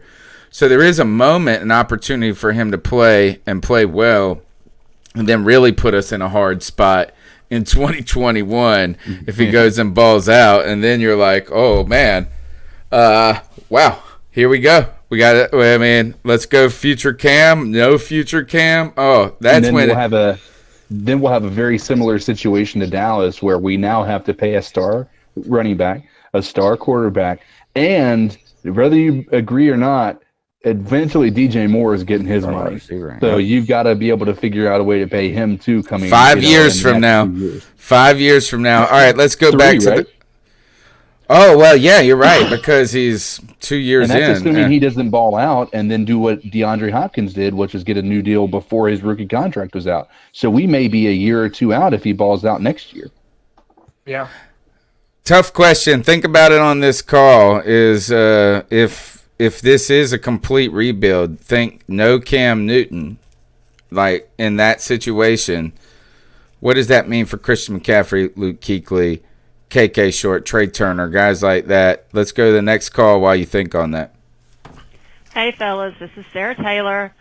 I was curious Sarah. what the subject was going to be, what the topic was going to be tonight, but I guess I know now. I'm still trying to come to grips with this realization. I knew it was coming, but I was really shocked. Joey Sly, obviously, is the topic. But I wish the best for Rivera. He's been a fantastic coach up until this point. Yeah. But it's just crazy because I remember the feelings when Fox left and now Rivera's left, and damn it, Tepper better come up with somebody good to replace this guy, because I'll be damned if I'm going to deal with Norv Turner as the head coach. Amen, sister. But anyways, it's definitely a new day for Panther Nation. Like I said, I'm just trying to get my emotions together because I'm just absolute shock. But I'm really not that surprised. So keep pounding, guys, and I'm sure this is going to be an interesting conversation. Later, guys. She was actually the one who broke the news to me on Twitter. Fantastic call. That has me ask a question. Do you think Norv was put as the assistant to the regional manager for that? I'm sorry, I'm just using that as a reference. It sounds way better. You know, did he put him there because Norv didn't want to be a head coach, because he doesn't want that, scrutiny that comes along with that? Or do you think it's that Tepper didn't have confidence in him? Because if he didn't have confidence in him, I personally believe that he wouldn't have been promoted in any facet. Well, maybe it's because Ron Rivera brought Norv Turner in. You know, after he fired Mike Shula, he brought in Norv Turner, and after Ron Rivera is fired, maybe Norv Turner, maybe he feels like that's too much of a stab in the back. Like, I came in knowing that if ever you got the axe, I'd be next in line. And yeah, let's be real, man. If you had your son on the same team as you and you've been a head coach and you've won Super Bowls, yeah, man, you want your son to ascend and rise and do his own thing now. Maybe Norv Turner is happy being assistant to the regional manager. Maybe he's happy about that role. I think you're right, though, is that, one of the things I always said that Ron Rivera was nervous, or I said it like twice my whole life, so it's not like I always said it, but the fear of bringing in a coordinator who was arguably equivalent to him. And, it's one thing to have guys that have been under you and they leave, but then you go and get somebody. When we fired Mike Shula and we brought in Norv, the wonder I thought is you would hate to bring in a guy that would be your replacement. No. And Norv wasn't that. He wasn't his replacement. And I think you're right, Cody. I think that it was largely because you got to wonder, was it essentially offered to Norv, but everybody politely declined? That's what I'm wondering. That's a really good question. That opportunity, because Norv has been a head coach, right? Right. Yeah. He's been there. He's twice, several times, either for both San Diego for a prolonged time and Washington. Wow. But I don't believe he's ever won as a head coach. I believe. Yeah, he's had a couple of 13 win. He's done some pretty good things. Yeah, and he won, and he's obviously won a lot of Super Bowls as an assistant. But let me ask you, from a where you putting your team in a person, in somebody's hands who's going to be able to actually take you to that. I'm not saying that we're going to have him as a head coach next year, but at least ease the transition to a new regime. Would you take the guy who's never been, more than a secondaries coach, or the guy who's been a head coach in the league and has been in a part of the league for decades? Yeah, and that's kind of why I said I think Norv Turner kind of probably turned down. But Norv Turner probably said, "Listen, I don't want to be the head coach if Ron Rivera gets fired. Exactly. If you'd like me to stay on, I'm willing to be here, probably largely because his son is here." So I imagine that probably played a role just as much, if not more than anything else. I'm going to stick with my initial thought, and I'm going to say no, is I think that right now this was a clear, the house is like, hey, the past is gone. Ron Rivera is a thing of the past. Norv Turner, thing of the past now, right? Is the game. How many times have people said the game have passed him by on this podcast?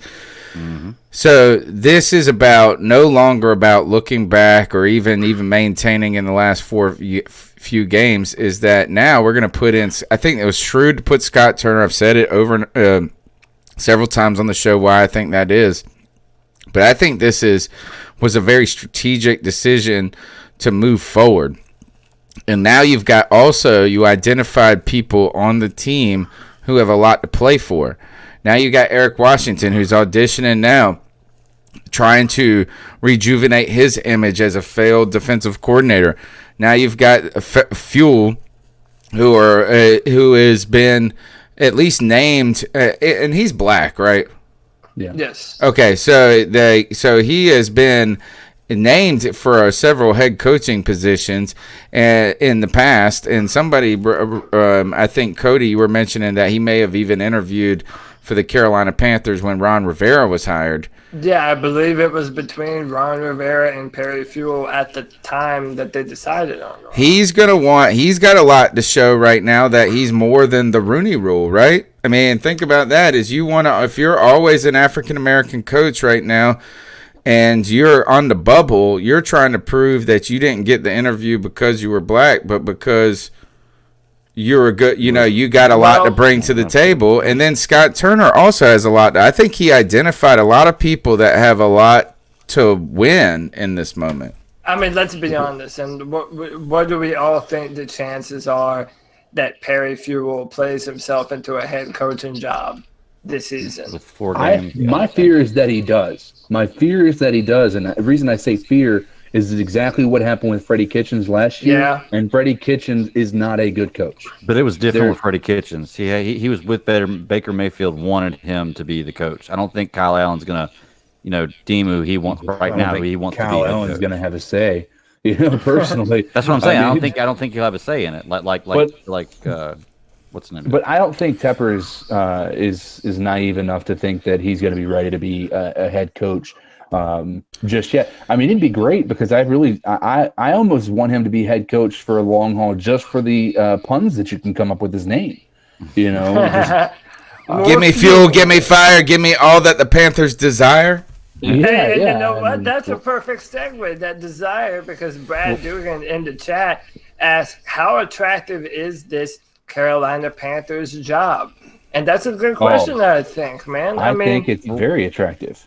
Okay, why? So let's all kind of go through here and lay out what makes this Carolina Panthers job attractive. Let's also keep in mind what the other jobs are too. Yeah, so the most popular sports franchise in the world, and the Dallas Cowboys, is probably going to be open for business. I think the Giants are probably going to be open for business. I think the Browns are probably going to be open for business. And that's not even considering some of the other teams that we don't know yet that are going to be open for business. So what are the key features about the Carolina Panthers that would make a coach want to choose coming here over somewhere else? I'll tell you. It's that you have an owner who will do anything to make sure you succeed. Okay.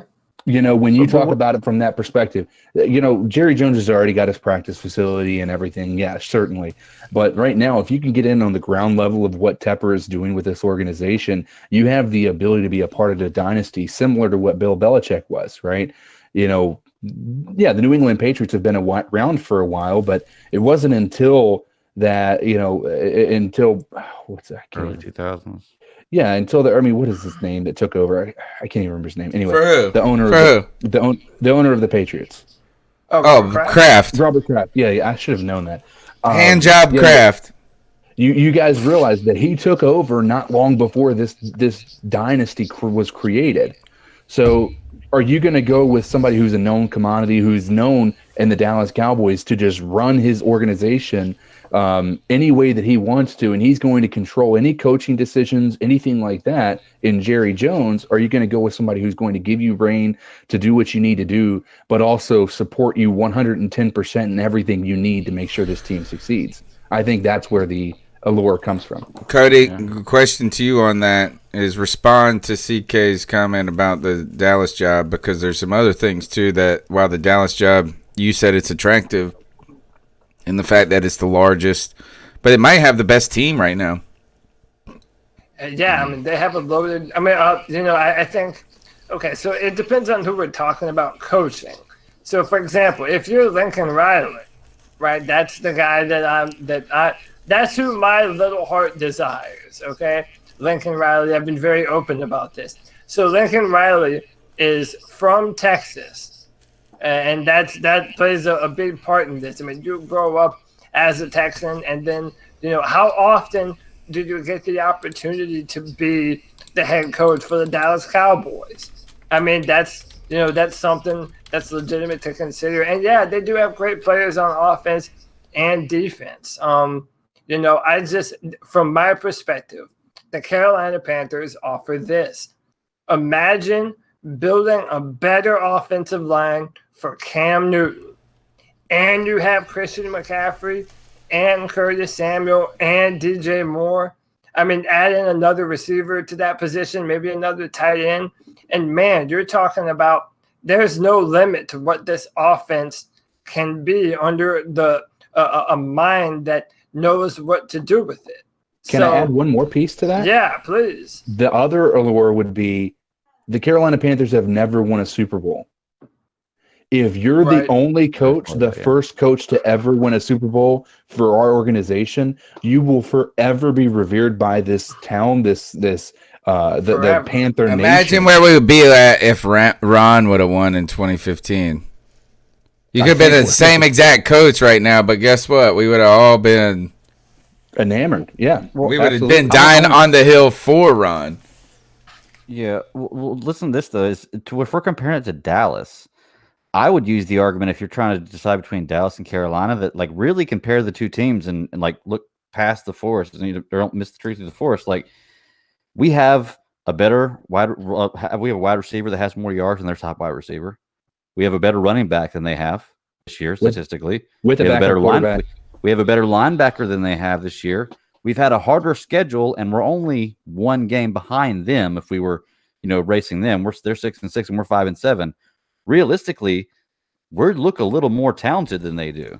I tell you one thing, we don't got an offensive or a defensive line. Well, yeah.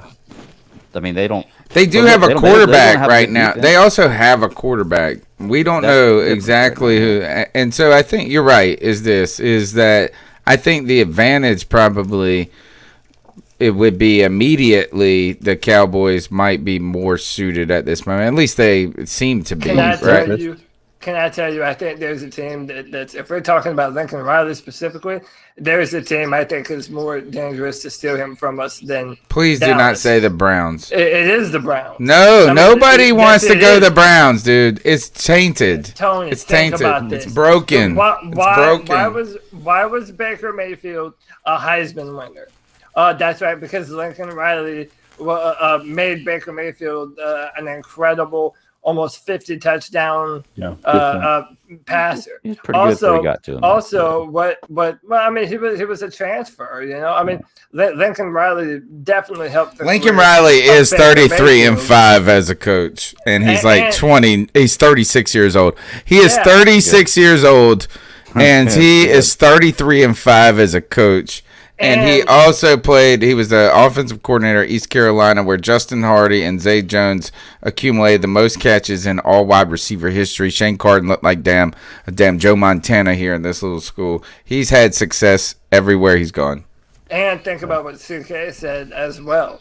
They've never won a Super Bowl either.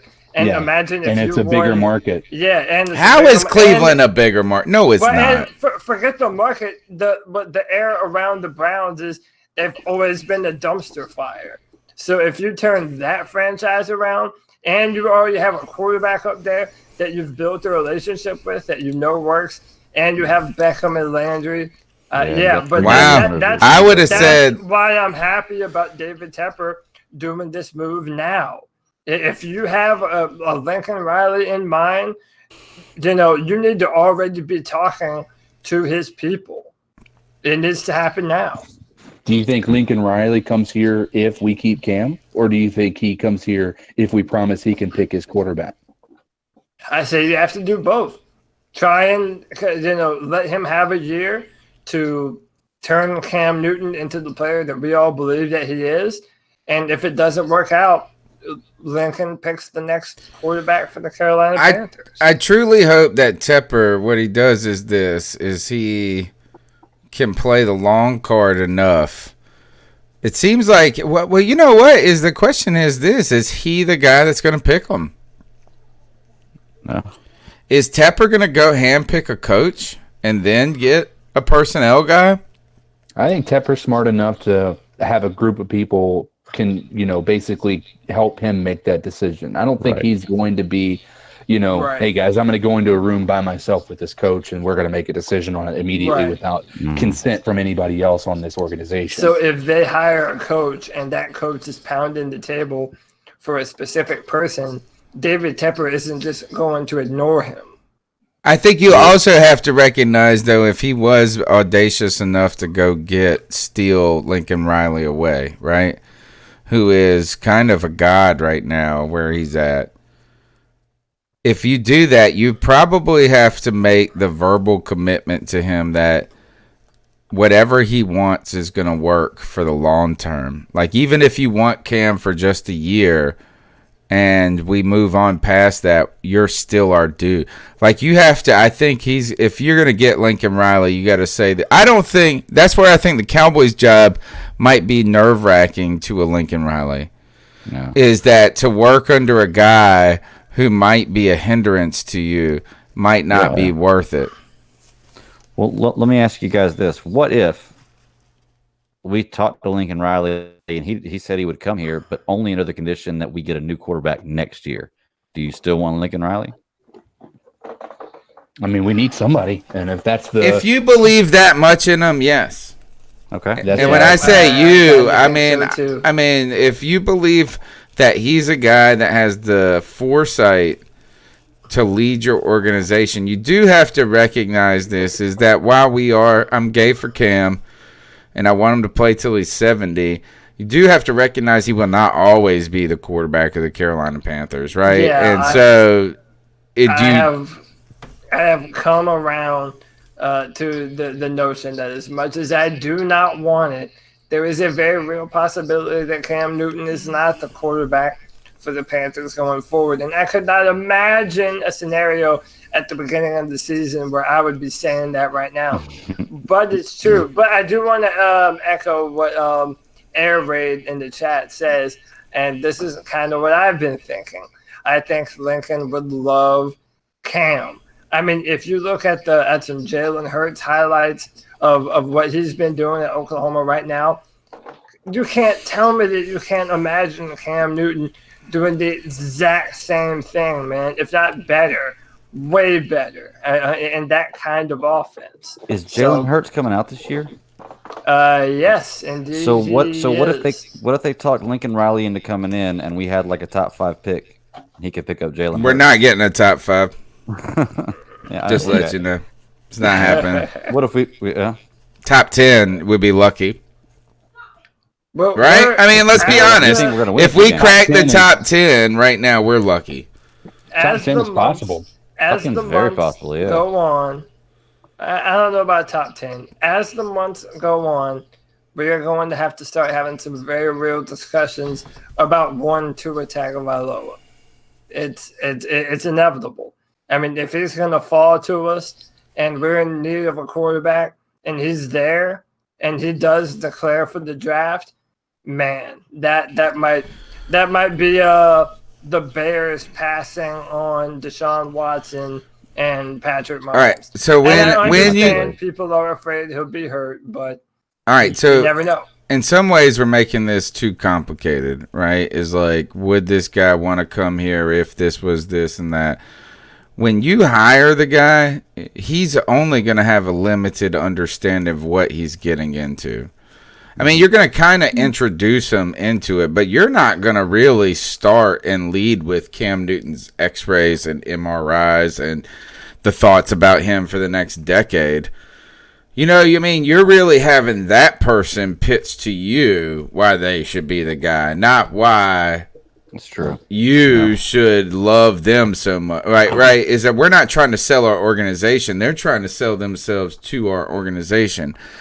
And I think the good news with Lincoln Riley, though, is that, and I'll make us just a caveat or a story to another former East Carolina coach, and Steve Logan. And Steve Logan was a pretty successful coach at East Carolina. He's been in the pros. He's a guy that coached David Garrard. He's been a quarterback coach. I thought he would have been a great fit in Carolina instead as a coach, as a quarterback coach back when we had that stupid dude from like Ken Dorsey or whoever it was. But he always just kind of got giddy and gushed when he talked about Cam. And it was always like this: if you could just give me Cam, I could fuck shit up. Like, come on. Yeah. And I think that's what you were saying, Cody, is that, like, how can you not be like that a little bit with Cam? It's like, if he's healthy and I'm a QB guru, we're going to annihilate Muggs. And everyone's sleeping on him, thinking that he's spent, washed up, inaccurate, all this bullshit. Yeah. All of a sudden, here comes Carolina, boy. Cam Newton's got that reinvigorated fire under his ass with a head coach that wants to put numbers on the board. I'm telling you, man. So I think we got to start looking at Cam being an attractive force, not an unattractive, because the worst that's going to happen is what it is right now. And that coach knows that. He's like, the worst is it's going to be this, and I got to fix it. The best is it's going to be Cam, and I got to fix it. Yeah. All right, let's go back to the calls. Numbers 252-228-5098. Hey, what's happening, y'all? This is G Cavassier. What's up, G? Keep it short and simple, man. Y'all seen the headlines, man. Rivera is gone, man. Ron Rivera is gone. And I'm happy as hell. Man, I'm happy, man. I mean, I know you guys saw his last press conference, and he was talking about how he wasn't getting sleep and everything like that, and da-da-da-da-da-da-da-da-da. In my opinion, I don't think any head coach, really gets, in the NFL, gets really good sleep after all the stuff they go through week by week, month by month when the season starts, even on off season. Like I'm saying, my wish came true. Ron Rivera is gone, man. And I read that Perry, that dude, I forgot his last name, Perry. Fuel. Looks like Farrell, though. He's like assistant coach or some shit like that for secondary. He's going to be the head coach or whatever, you know what I'm saying? But, hey, you're going to see what's going to happen, man. We are going to see, man. The only damn thing is this, man. And I said, and I kind of thought about this forever. I said, fire Ron Rivera. Y'all heard my calls and everything like that. But who the hell's going to be the damn defensive coordinator? I pray to God it's not Eric Washington. It's Eric Washington. It's not Eric Washington. Yeah, it is. But, oh, well, during the offseason, we got to find a head coach, man. We got to find a head coach. Always remember, y'all, keep pounding, keep pounding, keep pounding. What do you thought? Does Eric Washington has a lot to play for here, too? Everybody does, man. Dude, everybody has so much to play for. It's insane. I mean, but honestly, you can't fire the entire organization. It would be impossible. Yeah, you have to have some coaches to coach for the football team. But yeah, no, listen, there's going to be a lot more changes to come. And that's something that we haven't Marty Hurney. See you later, Marty. I'm telling you. Marty Hurney. I can almost guarantee you that I wouldn't read too much into Eric Washington still being here. I think we're probably going to have another defensive coordinator at the end of the year and just move on to completely different pieces, man. That's the name of this game. The 2020 Carolina Panthers are going to look very different than the team that we have right now. All right, next call. Hey, Panther Nation. We got some news today. This is Josh. Some big news today. Josh. Yeah. The big cat, Mr. Tepper, has decided that it's best for us all to move on from Mr. Ron Rivera. Opinions and everything aside, thankful for the time we got with Ron, and he did have some good times and some bad times. In the end, it all looked. He had some times, at best, but I think for a period of time there really was a shot that he was going to be the solution. For a long time. Who? Yeah, Ron? Really about all I've got on that. I'm stunned we actually did it. Don't wish him any ill will. And I have a hunch that he's going to end up being a coach of the Giants or maybe the Bears. I could see him going both those places. I think he's going to have a mental breakdown if he goes to the Giants. Well, now that I've got the nice part out of the way. Oh, yeah. Crank it up, baby. We fired Ron. There's your mo. Ain't dying on no hill, fam. There's Carl D's music. We got entrenched on the hill, and we have gotten to the other side. And we don't know what the future holds just yet. But, man, it's good to know and good to see that we got an owner who wants to see what else is out there, who isn't just going to be comfortable, isn't just going to rest on his laurels, who's not just going to keep bringing in the same damn tired faces, the same tired excuses, and the same missed opportunities that we've all become accustomed to in the last 9 years. Great call, Josh. Whoa, he got us to a Super Bowl. Did Ron really get us to that Super Bowl? Did he really do that, or was that just a team riding that Cam Newton energy? I think that's what it was. They got hot, won some games, and stayed lit until the very end. Great call. The goddamn camera got blown out by Von Miller.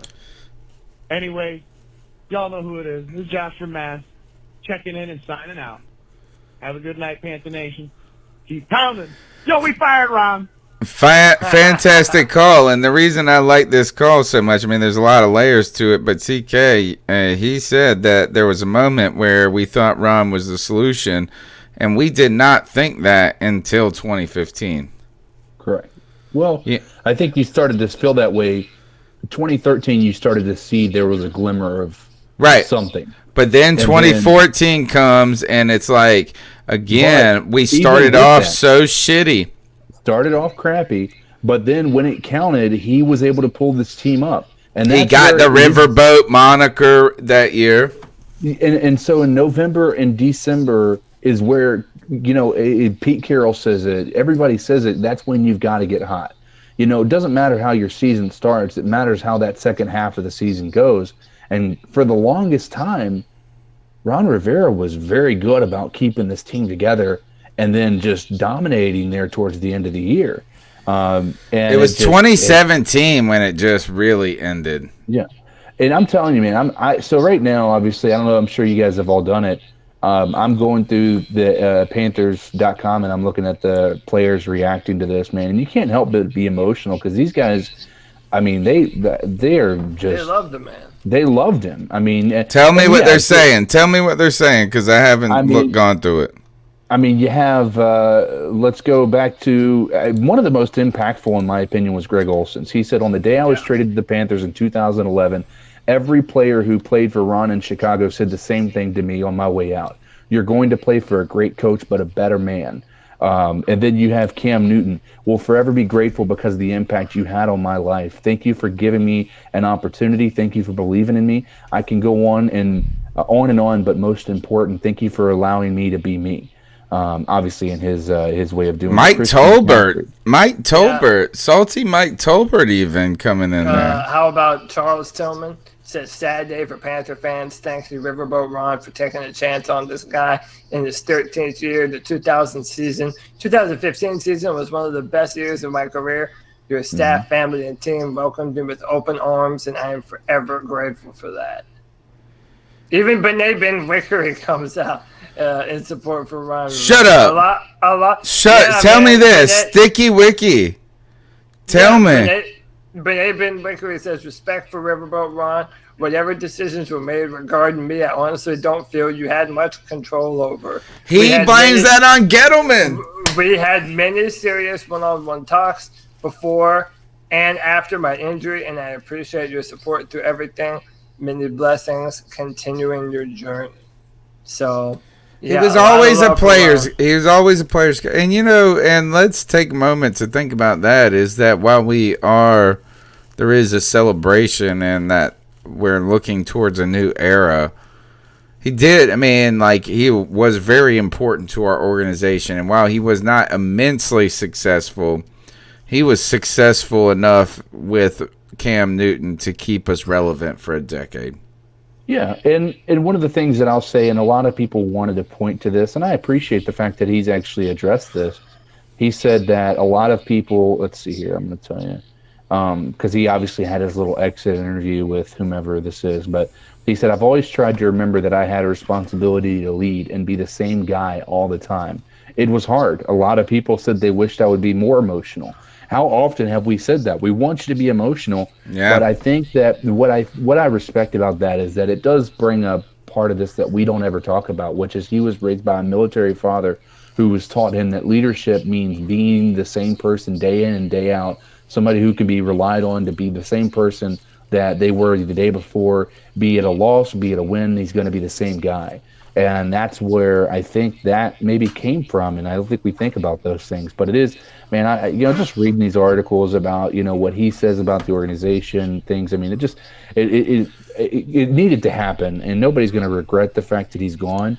But, man, it's just, it's kind of like when you make the decision to break up with a girlfriend you've been with for 5 years, and you're like, is this the right decision or not, right when you get ready to do it? And then it happens, you start to kind of remember all the good times and not the bad times.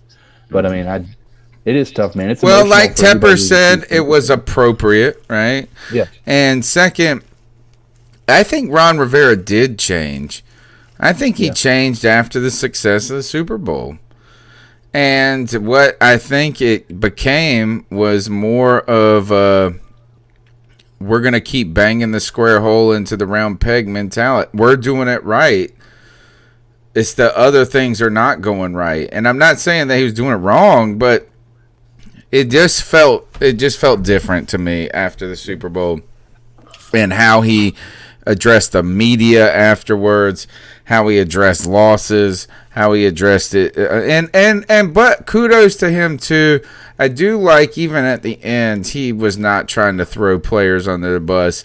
And while we continue to look at him as like defending Kyle Allen to the death, defending these people, he was. I mean, yeah, he was. He could have easily said, you know what, Kyle Allen ain't gonna fucking start.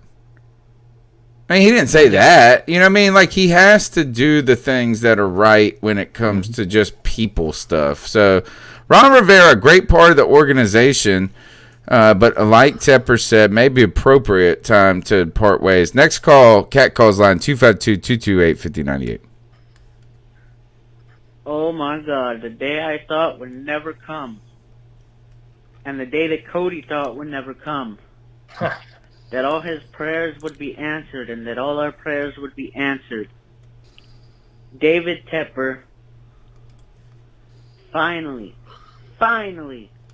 put an end to all this mediocrity that we've been dealing with by firing Ron Rivera. I don't know if he put an end to it, but he's trying to. Now, I hope the only reason he didn't fire Norv, if he did it, because I didn't hear much.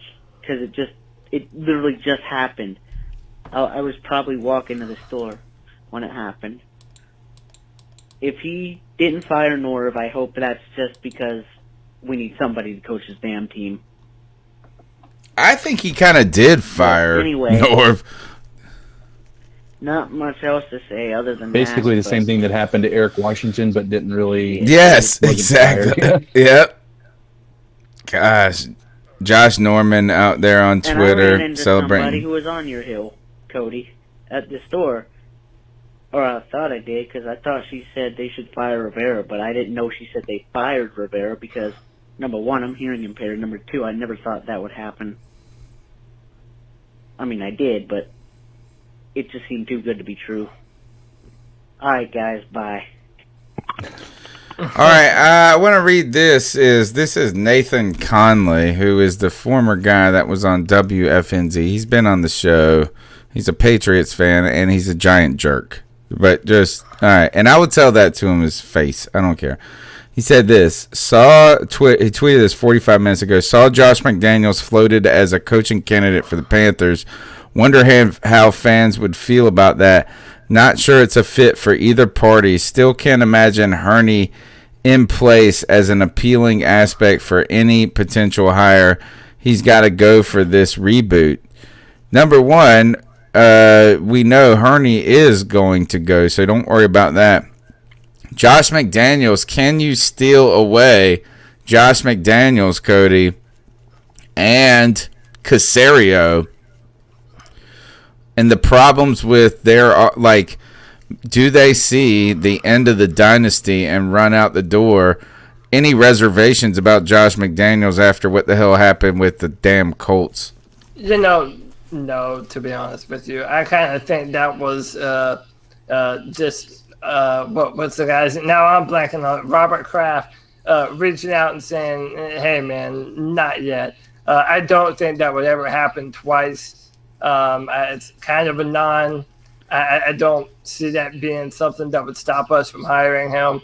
I do think Josh McDaniels is a really good coach. I don't know. I would love Nick Caserio more than I would McDaniels. I mean, listen, I cannot tell you guys how important a front office is, man. A general manager that knows how to hit on picks, that knows how to rearrange cap space and get some more money here and there to sign important free agents. That's so important. And even though I give Marty credit for this season and the moves that he made and the things that he did, man, I'm not hopeful in the long term that Marty Hurney is the general manager for the future. And Neither is Tepper. He's not hiring the next coach. I mean, I agree with what that guy just said, whoever you just read. I don't know too many coaches that want to come in and be at the whim of Marty Hurney. So, Because it's fake. It's not true. He's already fired. But then why not fire him already? Well, he's like You lose temper. a lot. You lose a lot of drafting. Yeah, is that you're not even fired? You're saying this is you can quit if you want, but your contract ends in 2020. Like you can finish it or you can leave. We're not telling you to leave early. What we're telling you is this: is that you're not the GM of the future. I think it's pretty clear. I think it's pretty clear that he didn't come out and say that Marty Hurney and I are going to be working towards finding the next coach of the Carolina Panthers. He didn't say that. He said he's not bad. He's not bad. All right. Next call. Next call. Hey. You know who it is. Well, fellas, we got a lot to talk about. Yeah, we do. I'm over here flying in the sky, per usual. I live that colorful life, So where should I begin? I want to talk about Marty Hurney. I just watched the interview, and David Tepper, man, he basically confirmed Marty Hurney's job is safe. I've read a report. See, everyone hears something different, dude. They get along really, really well. And that lets me know, and that confirms Cam Newton. I know I was saying that Marty Hurney was going to get fired, but I had to take a step back for a second and actually think about, he's the one that he's the reason why Cam Newton is a Carolina Panther. Yeah. And he loves Cam Newton. And so that tells me that I would put my whole life savings on the line, and it's a fucking lot, fellas. I swear to God, I'll put that on the line saying Cam Newton, and this is coming from me. I'm telling you, fellas, Cam Newton is going to retire a Carolina Panther, and he will win another fucking Super Bowl. Not even that he should. We should. I don't even want to talk about it. Oh, I thought he was saying he's going to retire soon. Still in my mind, man. I still just could have, should have, would have, man. But he's gonna win us a fucking Super Bowl, fellas. And I'm telling you, we have. If we get a top 10, it's not even a top 10 pick in the first round. It's a top 10 pick in each fucking round. Like, that is so important. And I'm telling you, if you give Cam a weapon like Jerry Jeudy or C.D. Lamb, man, not even just them. Like, there's the other two receivers from Bama. You got the three receivers from LSU that are all going in the first round. But we've got a top 5 receiver right now. Get this motherfucker some weapons, man. Like, this is it, fellas. Do or die, yo. Like, god damn it. Fuck. Tell me what y'all think, man. Like, I'm happy. I'm happy. Like, Ron Rivera, I'm sorry. It's time to go, man. Like, he wasn't getting it done. I'm sick of the same excuses. Like, I'm sick of that shit. Like, I need someone to come in here that actually wants to fucking be here, you cockeyed motherfucker. Like, that's my fucking heart, man. I used to fucking stand for this motherfucker, man. And that's... Well, real quick, let me just say, I want to give my reason for the whole thing with Hurney, and the reason why I feel like it was bad is because, like I said, it was the whole not bad.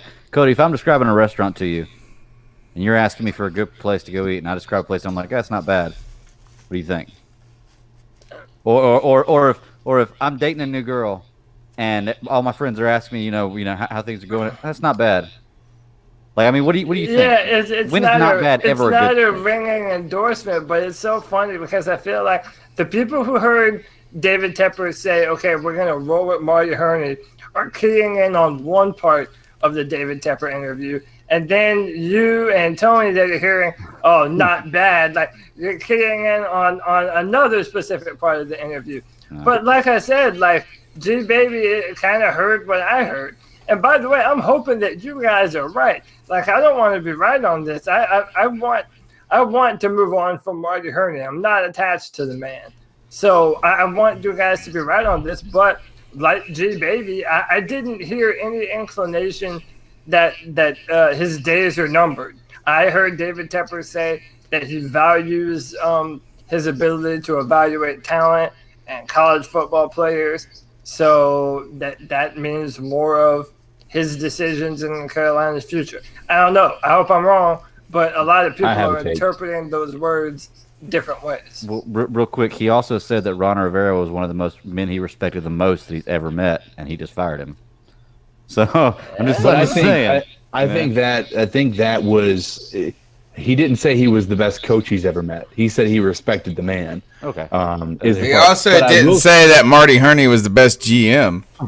He said he was not bad. Here's what I'm saying. I think David Tepper is a big fan of The Office, and I'll tell you why.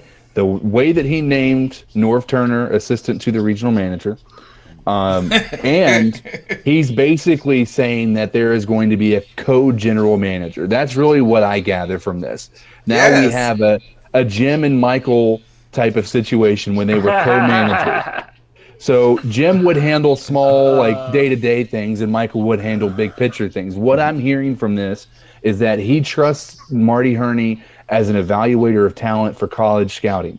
He does not trust Marty Hurney when it comes to negotiating and getting people into contracts that are going to be team friendly, or maybe get free agents from other teams to come to the Carolina Panthers, which we've seen was maybe not necessarily accurate this past offseason, but nonetheless, I think that is probably what I hear most, is that David Tepper really likes The Office, and he's trying everything he can to make sure his team mimics it.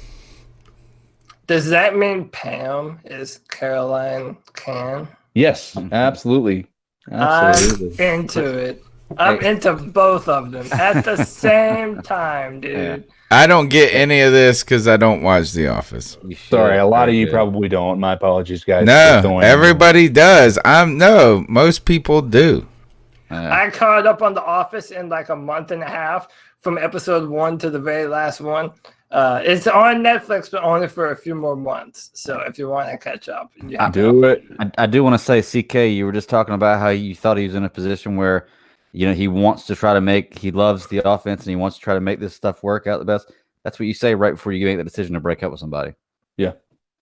I'm just saying that's the mode you get into right before you. It's pretty clear. Marty Hurney's day. Look, is that again the real answer to the? I hope y'all are right, man. We are totally right, and the reason why is because is his role expanding or contracting? He is the general manager right now, right?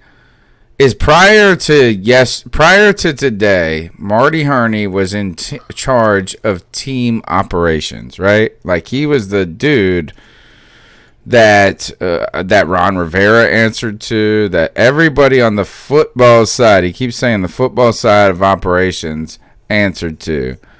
It sounded like to me today that Marty Hurney's job and his responsibilities contracted, not expanded. And I think that answers the question right there. If your job responsibilities are getting less and they were everything, then you ain't going to be everything tomorrow. Bill Daughtry says, it's not you, Marty, it's me. All right, next call. So, hey guys, this is Jedi Joy. Hey, Jedi Joy. You guys have heard, I'm sure already, Ron is gone. It definitely is the end of an era. I'm going to miss him, even though a lot of things were frustrating about him, in particular missed opportunities. But I believe he's going to bounce back strong. I've already heard talks about maybe him reuniting with Gettleman up in New York, which will be interesting if that happens. But this is a Panthers podcast, so the Panthers, we got to find out what we're going to do post Ron Rivera era.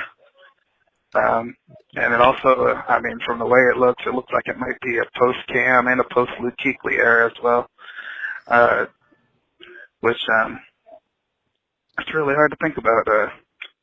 We've been able to rely on those three for the last 8-9 years, and now we're going to have to need a new pillar on offense, which is probably looking like Christian McCaffrey if he can keep up his production for the next few years, and possibly somebody on defense who can everybody can rally around,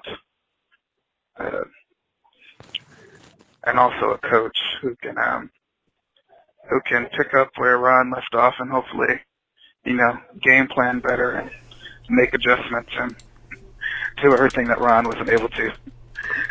I don't see us being very good for the next few years, unfortunately, but I still beat black and blue. I survived a 1-15 season or 2-14 season, I think it was.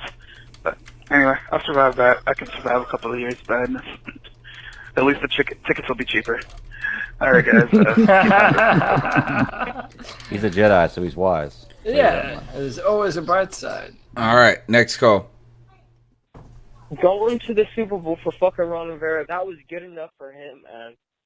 That was good enough for him. Oh, I went to the Super Bowl. I'm the best coach to ever fucking go to the Super Bowl. That's how he fucking felt, bro. And This is Jetta. This is G baby again. I love Madden. That's the only game I buy. I'm good at that shit. And I play franchise, yo.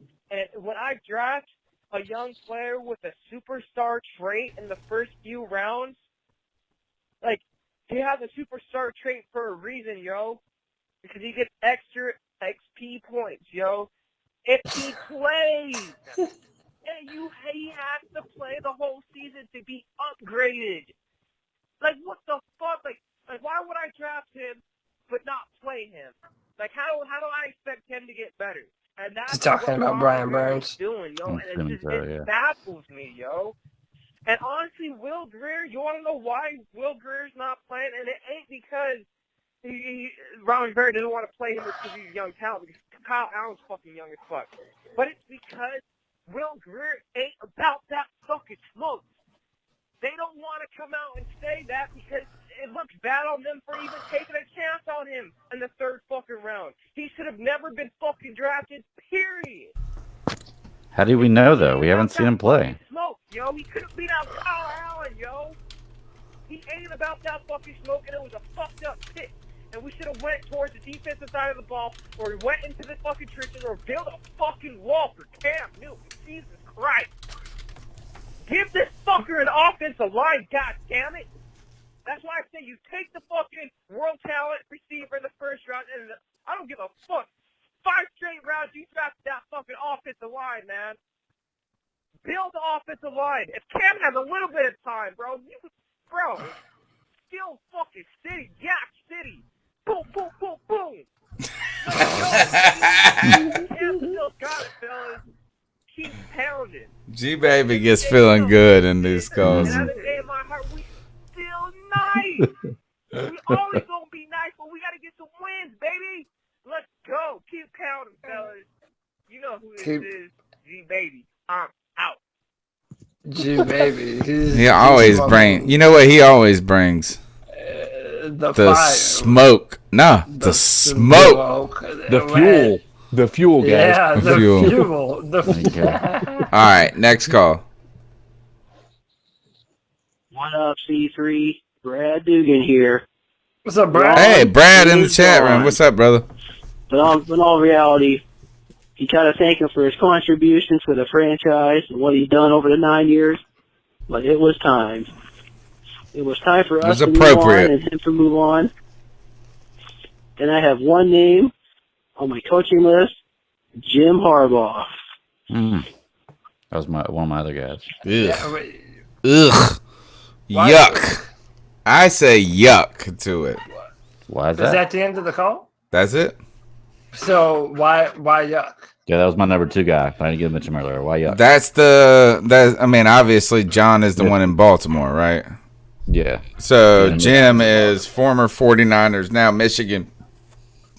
Yeah. Well, because I've seen him a little bit in that show that Amazon did, or whoever did, and he's like a big dorky ass dad Like he goes into the rooms and he's just like making these cheese ball ass jokes, and he's just like, get to bed, fellas.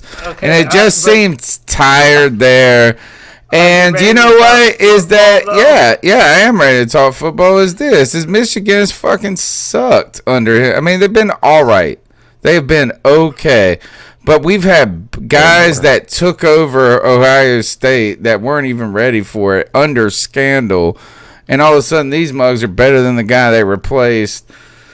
I'm just kind of wondering, is he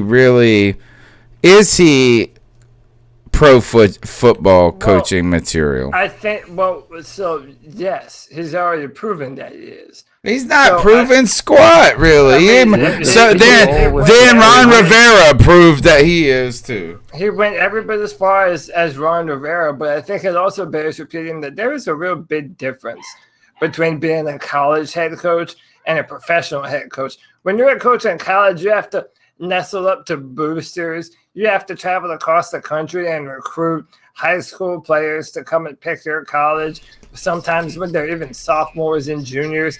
It's just so different from having to manage a team of players that are paid to play football.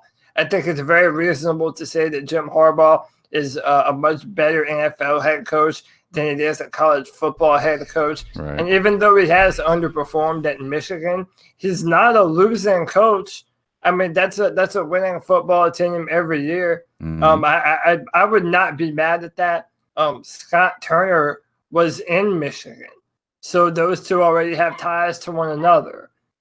So that might be a seamless transition where Harbaugh already has Scott Turner as the offensive coordinator of the Panthers. I mean, he might not have to do a whole lot by the time he does come here. So I'm not mad at that hire at all. In fact, I'd say he's probably in my top 3. I also wouldn't compare his college coaching career with his record against Ohio State, because college is a little bit different with rivalry games than I think pro sports are. For me, they're a little more hyped. And Ohio State, Michigan may be the most intense rivalry in the history of the world. Right. And people don't understand that, but watch that HBO special or whatever the hell it was. I was like, damn. I used to think it was Carolina Duke. But I saw Muggs talking about that one dude was from Ohio, and his son transferred to Michigan, and he like wrote him out of the will. Wow. Like, these motherfuckers don't play around up there. Yeah, but what I'm just saying with that is on rivalries like that, it doesn't really matter about rankings that much. Like, there's always going to be a good game between those two teams. Well, that's not true. I mean. But Michigan ain't been shit, dude. They ain't been shit. I was just saying, don't be years, too right? hard on it. There is a reason why the 49ers fell off of a cliff after Jim Harbaugh left. Yeah. All right, so the answer is Jim Harbaugh? I'm saying it's... CK, well, you're awfully quiet over there. What do you think? Well, I kind of wince at the idea because it's just such a different style of coaching to what Rivera was. Like, he is an emotional coach. Like, he is every ounce of an emotional coach. So it's interesting, and you do look at the 49ers, and they had success pretty much every year, beyond any rebuilding when he was there. And he did it under 2 different types of quarterbacks, a pocket passer and Alex Smith, and a very, dual threat type quarterback such as Kaepernick. The success was there from pretty much any pieces that he had available to him. So I'm not mad at the idea. He wouldn't be my number 1 choice, but if he were to be hired, I mean, there is, the Harbaugh family has a very distinctive line of success that's in their genetics, and I think I think that is something that is not necessarily learned. I think that is something that is a part of your personality, and I think that's something we should look forward to. Go ahead. Brad Dugan followed up on his comment in the chat room. He said Jim Harbaugh, proven winner at every place he's coached. He said it's one of them 49ers is impressive, yeah. And by the way, if you do take into consideration David Tepper's comments, how he wants a new innovative thing mixed with an old school gruff type of rough and tough deal, that kind of is Jim Harbaugh if you think about it, because Jim Harbaugh has been having to deal with young players and young coaches and having to adapt to the college football game as it is with spread offenses. But at the same time, this is a guy that was known for building really good defenses and building teams that are championship old school football type teams. So. All right, we're going to the next call, but I want you to think on Rick Smith's comment as the call is going on. Harbaugh is on my list. I'd also have Saleh as San Francisco defensive coordinator and Vikings offensive coordinator. Think on that, Cody. I know you got some things to say. Next call. There's 4 more to go after this. From Raleigh again. Now that the inevitable has happened, it's only right we start talking about who's going to get the gig next. And perfect. Look at these. It's got to be Greg Roman. He spent 7 years here helping out the O-line. So, one, he understands how to operate O-lines. Okay. You got to have a head coach who knows how to utilize the O-line correctly. Seattle has never really had a top O-line, but yet they still get the job done. If you understand how to use offensive linemen, you can design plays around their weaknesses and make them look better than they really are. He understands mobile quarterbacks. We can obviously see that with his Colin Kaepernick days. I honestly feel like Colin Kaepernick owes a lot to Greg Roman, and that's why he was able to push them to a Super Bowl. And that's the same thing that's going on with Lamar. We have an even better quarterback in Carolina. We just haven't had a coach that has utilized him correctly. So let's bring him in. We have great offensive weapons.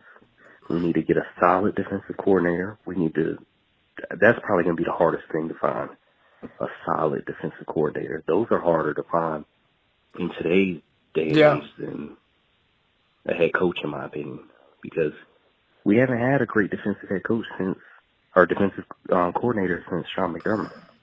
So Steve Wilkes, not that great. So that's going to be tough to do. Eric Washington. No, but he's right. He wasn't that great either. Greg Roman is my choice. I also think we should take Jalen Hurts if he slips to the second.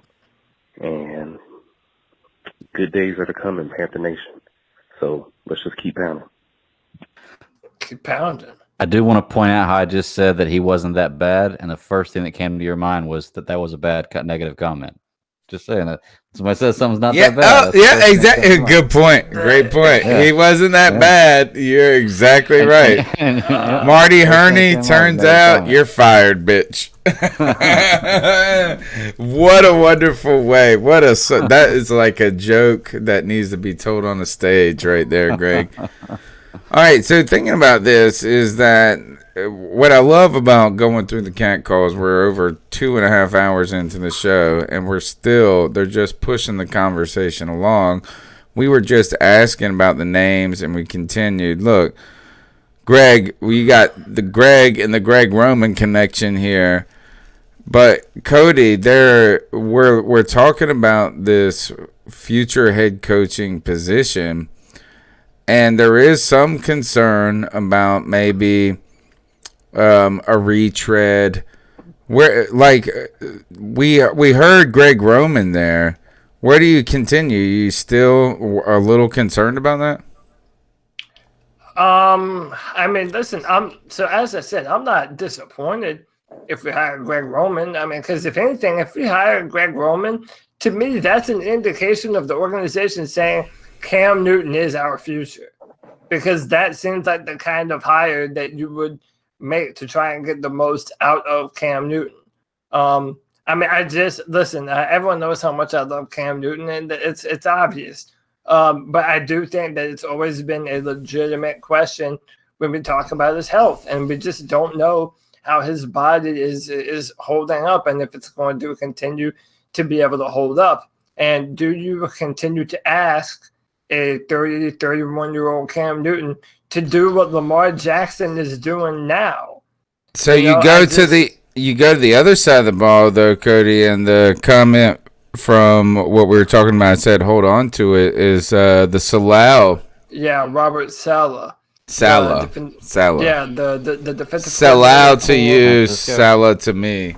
Yeah, I don't know. I'm hesitant about Robert Saleh because I think it is. I think it's too much of fool's gold. That 49ers defensive line is loaded with like not even just the whole defense, the whole damn defense. Hold up, not even first round talent, but top 5 talent. Yeah. At every single position. Mm-hmm. Yep. So I mean, dude, you're talking about how can you not be good when your front 4 can just beat ass all day long? Yeah, no, I would love to have him as a defensive coordinator, but I have not seen enough from the man to hand him the reins to the Carolina Panthers. Which also his energy on the sideline. I mean, I would. Oh say yeah, energy yeah. He does look. He looks like he could go out there and tackle somebody himself, right?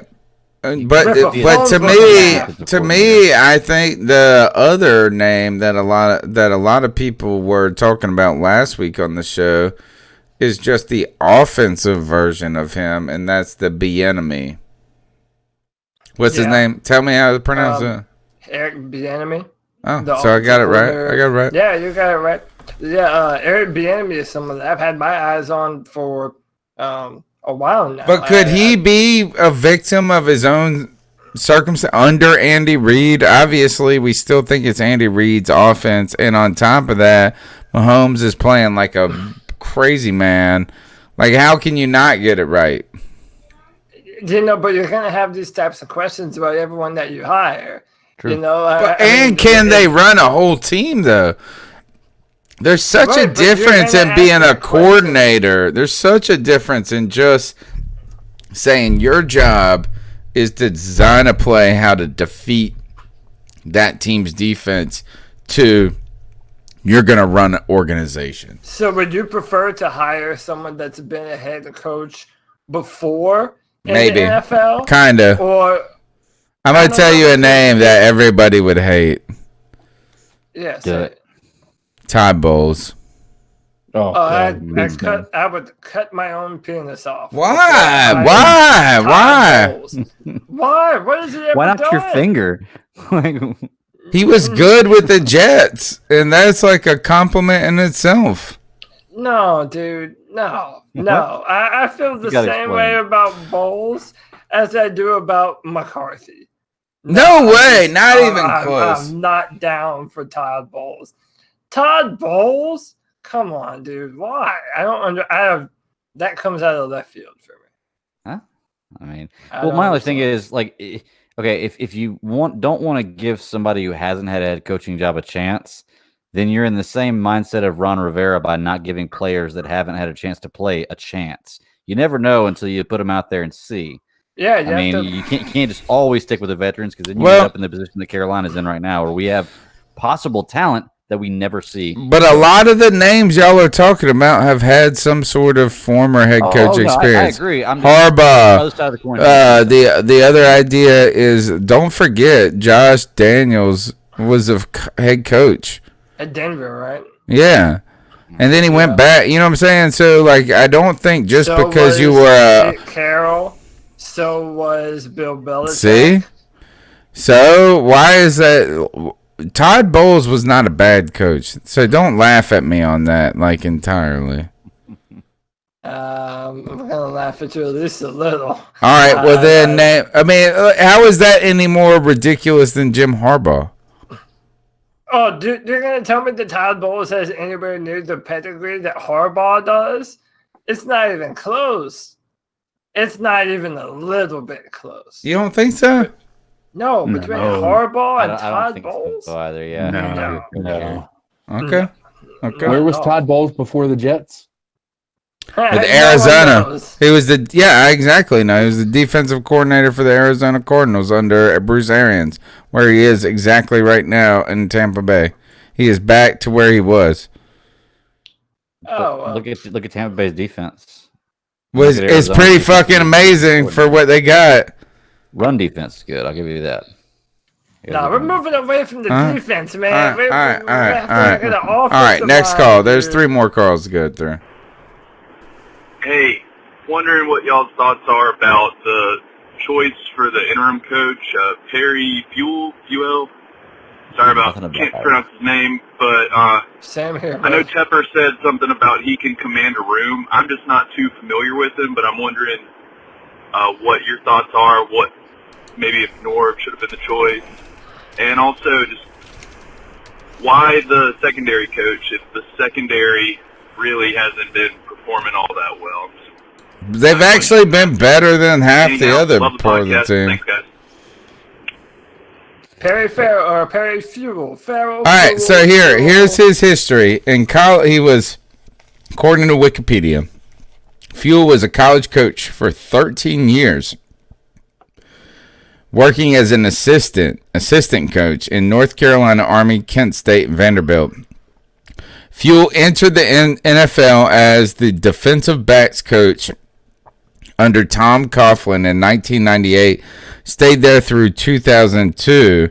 Jacksonville's pass defense ranked third in the NFL in 1999, and 2 years later, the Jags only gave up 13 touchdowns. In 2003, he went to St. Louis, secondary coach in Rams. Fuel was a defensive backs coach in Chicago from 2004 through 2005 under Lovie Smith. He was hired as a defensive coordinator for the Buffalo Bills in 2006. In what was statistically their best season under Fuel, the 2008 Buffalo Bills defense ranked second in the AFC in negative yard. Okay. On January 14, 2010, Fuel was hired as defensive coordinator for the New York Giants. Served under head coach Tom Coughlin. So he was been a defensive coordinator. He's been a defensive coordinator twice. Well, that throws my statement out the window. I said that he's never been more than a secondaries coach, but yeah, but twice. My question is, why is he not? That then bodes the question: why has he been demoted to a secondaries coach? Yeah. Can I give a theory that I have?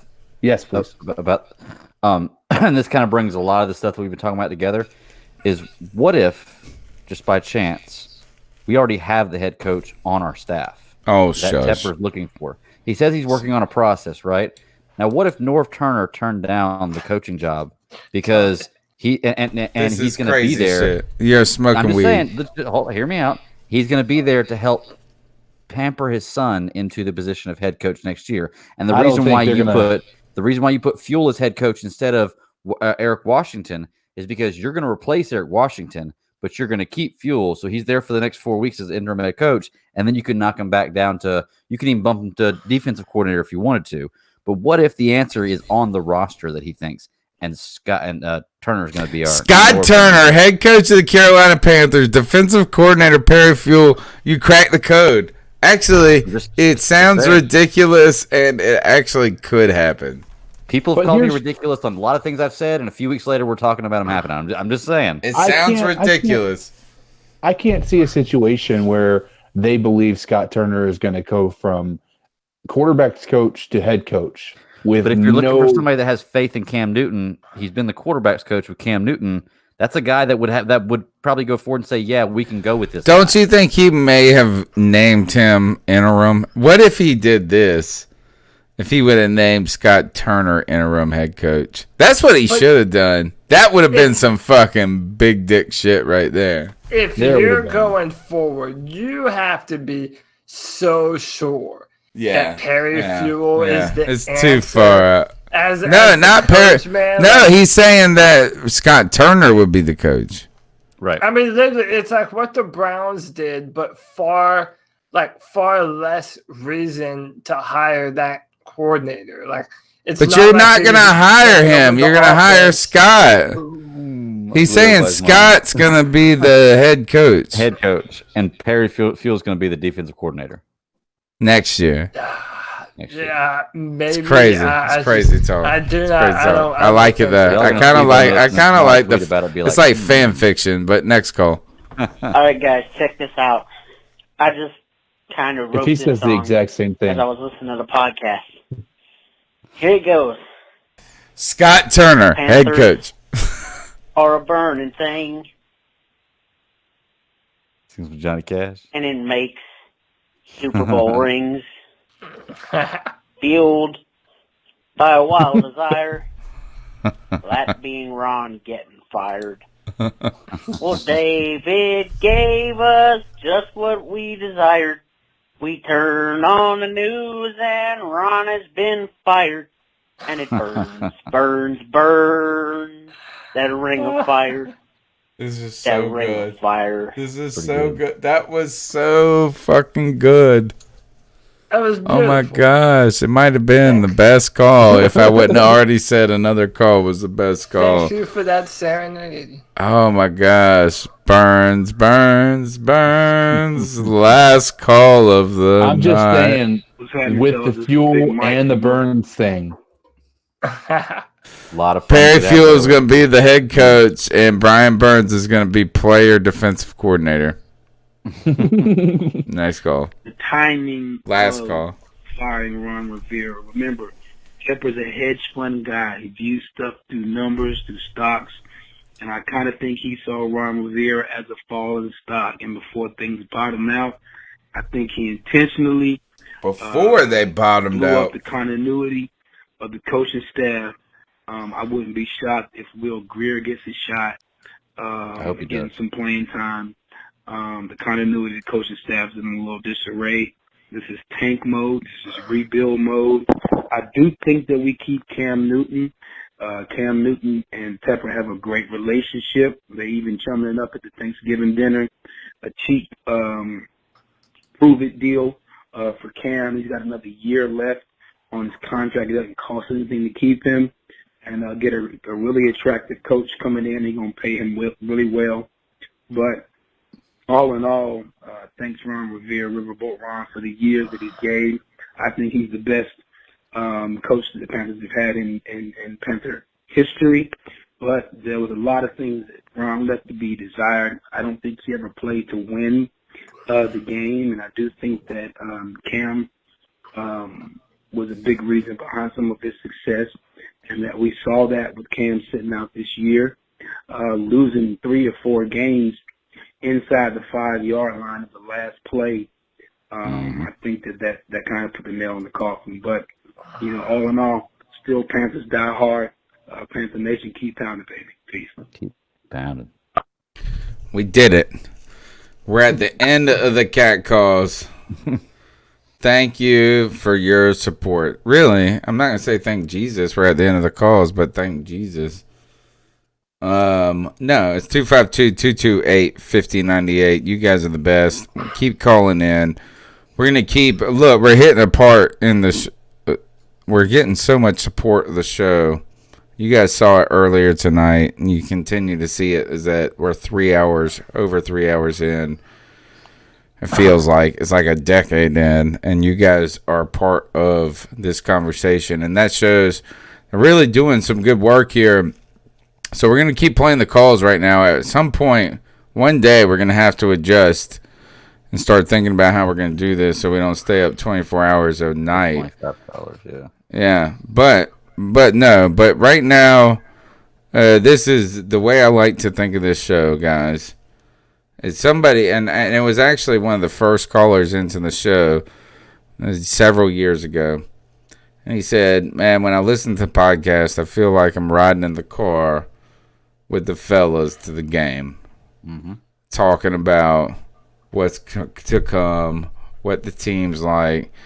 And those are some of the best times. And you know what? The calls have been fantastic in furthering that type of conversation. And that's what I want to appreciate right now is that while things are changing, guys, you know what's not changing is that we're hanging out here and we're talking about the Carolina Panthers. Cody Lashney, the man on the hill. How does it feel to be victorious? And tell them how they can follow you. It feels pretty damn good. But now there's not much juice for the hill because it happened. So now you're the general. Now you're not. Now you're not defending. You have to lead.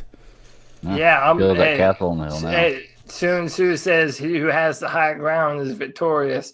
So let's go, baby. I'm ready for war. You can get me at CODYLAC on Twitter. There are new mock drafts coming out bi-weekly on drafttech.com. And our season is pretty much over, so I know you're going to be interested. Dude, how about Tepper saying that, too? It's kind of hurt hearing him saying Tepper did pretty much. He wanted to say it faster, didn't he? He wanted to come out and say the season's over. He's like, well, it's not over, but it is. He stopped himself right before. He did. It's just like, oh, shit, I need people to come to this last. Buy a hot dog, buy a hot dog, buy a hot dog. But yeah, man, draft season is sadly already upon us, and I'm going to be putting out new mock drafts every 2 weeks with comments for the Carolina Panthers and the Houston Texans. CK's got 100, and have you got 110 yet? I'm gonna look it up. Yeah, look that up while you're doing. Hey, Cody, don't forget you have a vice president of this hill. Right, that's right, man. CK doesn't get enough. Right. He's been on my side this entire time. This has been my tag team partner. Hey, man, that's a double Cody trouble, man. Yeah, right. Team. You got 111, bro. You got 1111. You got 111. We got over 100. Yeah, come on. Let's get him to 115 by tomorrow. Tonight, yeah. By tonight, and actually 2 days, because if you got to listen to this podcast for 4 hours, you might not hear it till Friday. But he's got 100. How can they follow you on Twitter, Cody?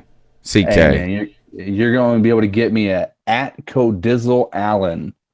That is CODIZZLEALLEN. Codizzle Allen. A lot of doubles. All right, let's go on to Greg. How can they follow you, my friend?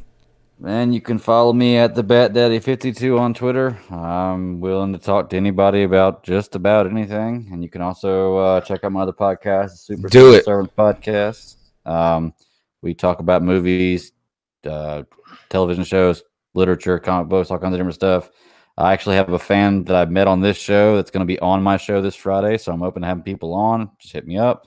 Cody's going to do some Watchmen talk with me. CK is going to do some Lord of the Rings talk with me. I know I'm going to get Tony back on, but we record Fridays and we drop Mondays, man. Check us out. The Civil Servants Podcast. Check it out. It's a fun nerd listen.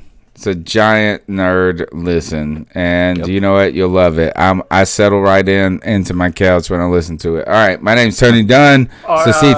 Are we icing anyone up? I was going to ask that. Shit. Yeah, it is Tuesday. Oh, yeah. But we have to do it.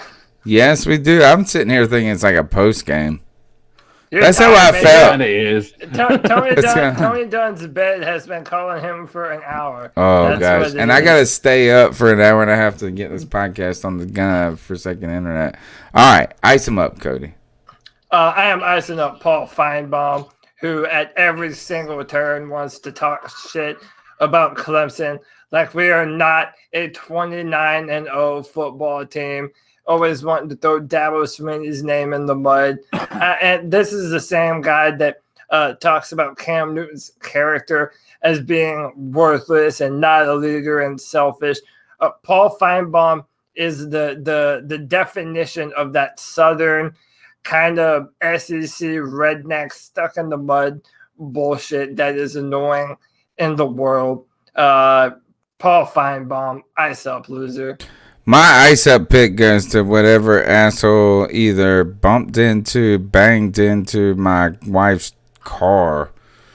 So we came outside today, and it obviously didn't happen today. It must have happened yesterday or something. But somebody backed into the front end of her car, and it didn't cause superior major damage, but scratches on the bumper. I'm paying a monthly payment on that bitch. You know what I'm saying? Like, that's my thing is like, to me, I look at it like a brand new car every time I pay a payment.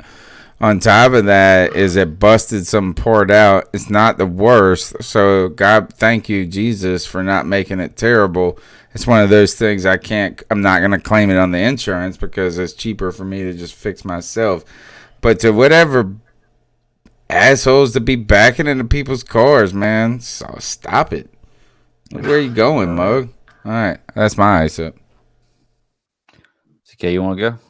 Yeah, man, I'll go. there's plenty of people out there throwing names around, and somebody within the organization apparently is throwing around the Mike McCarthy,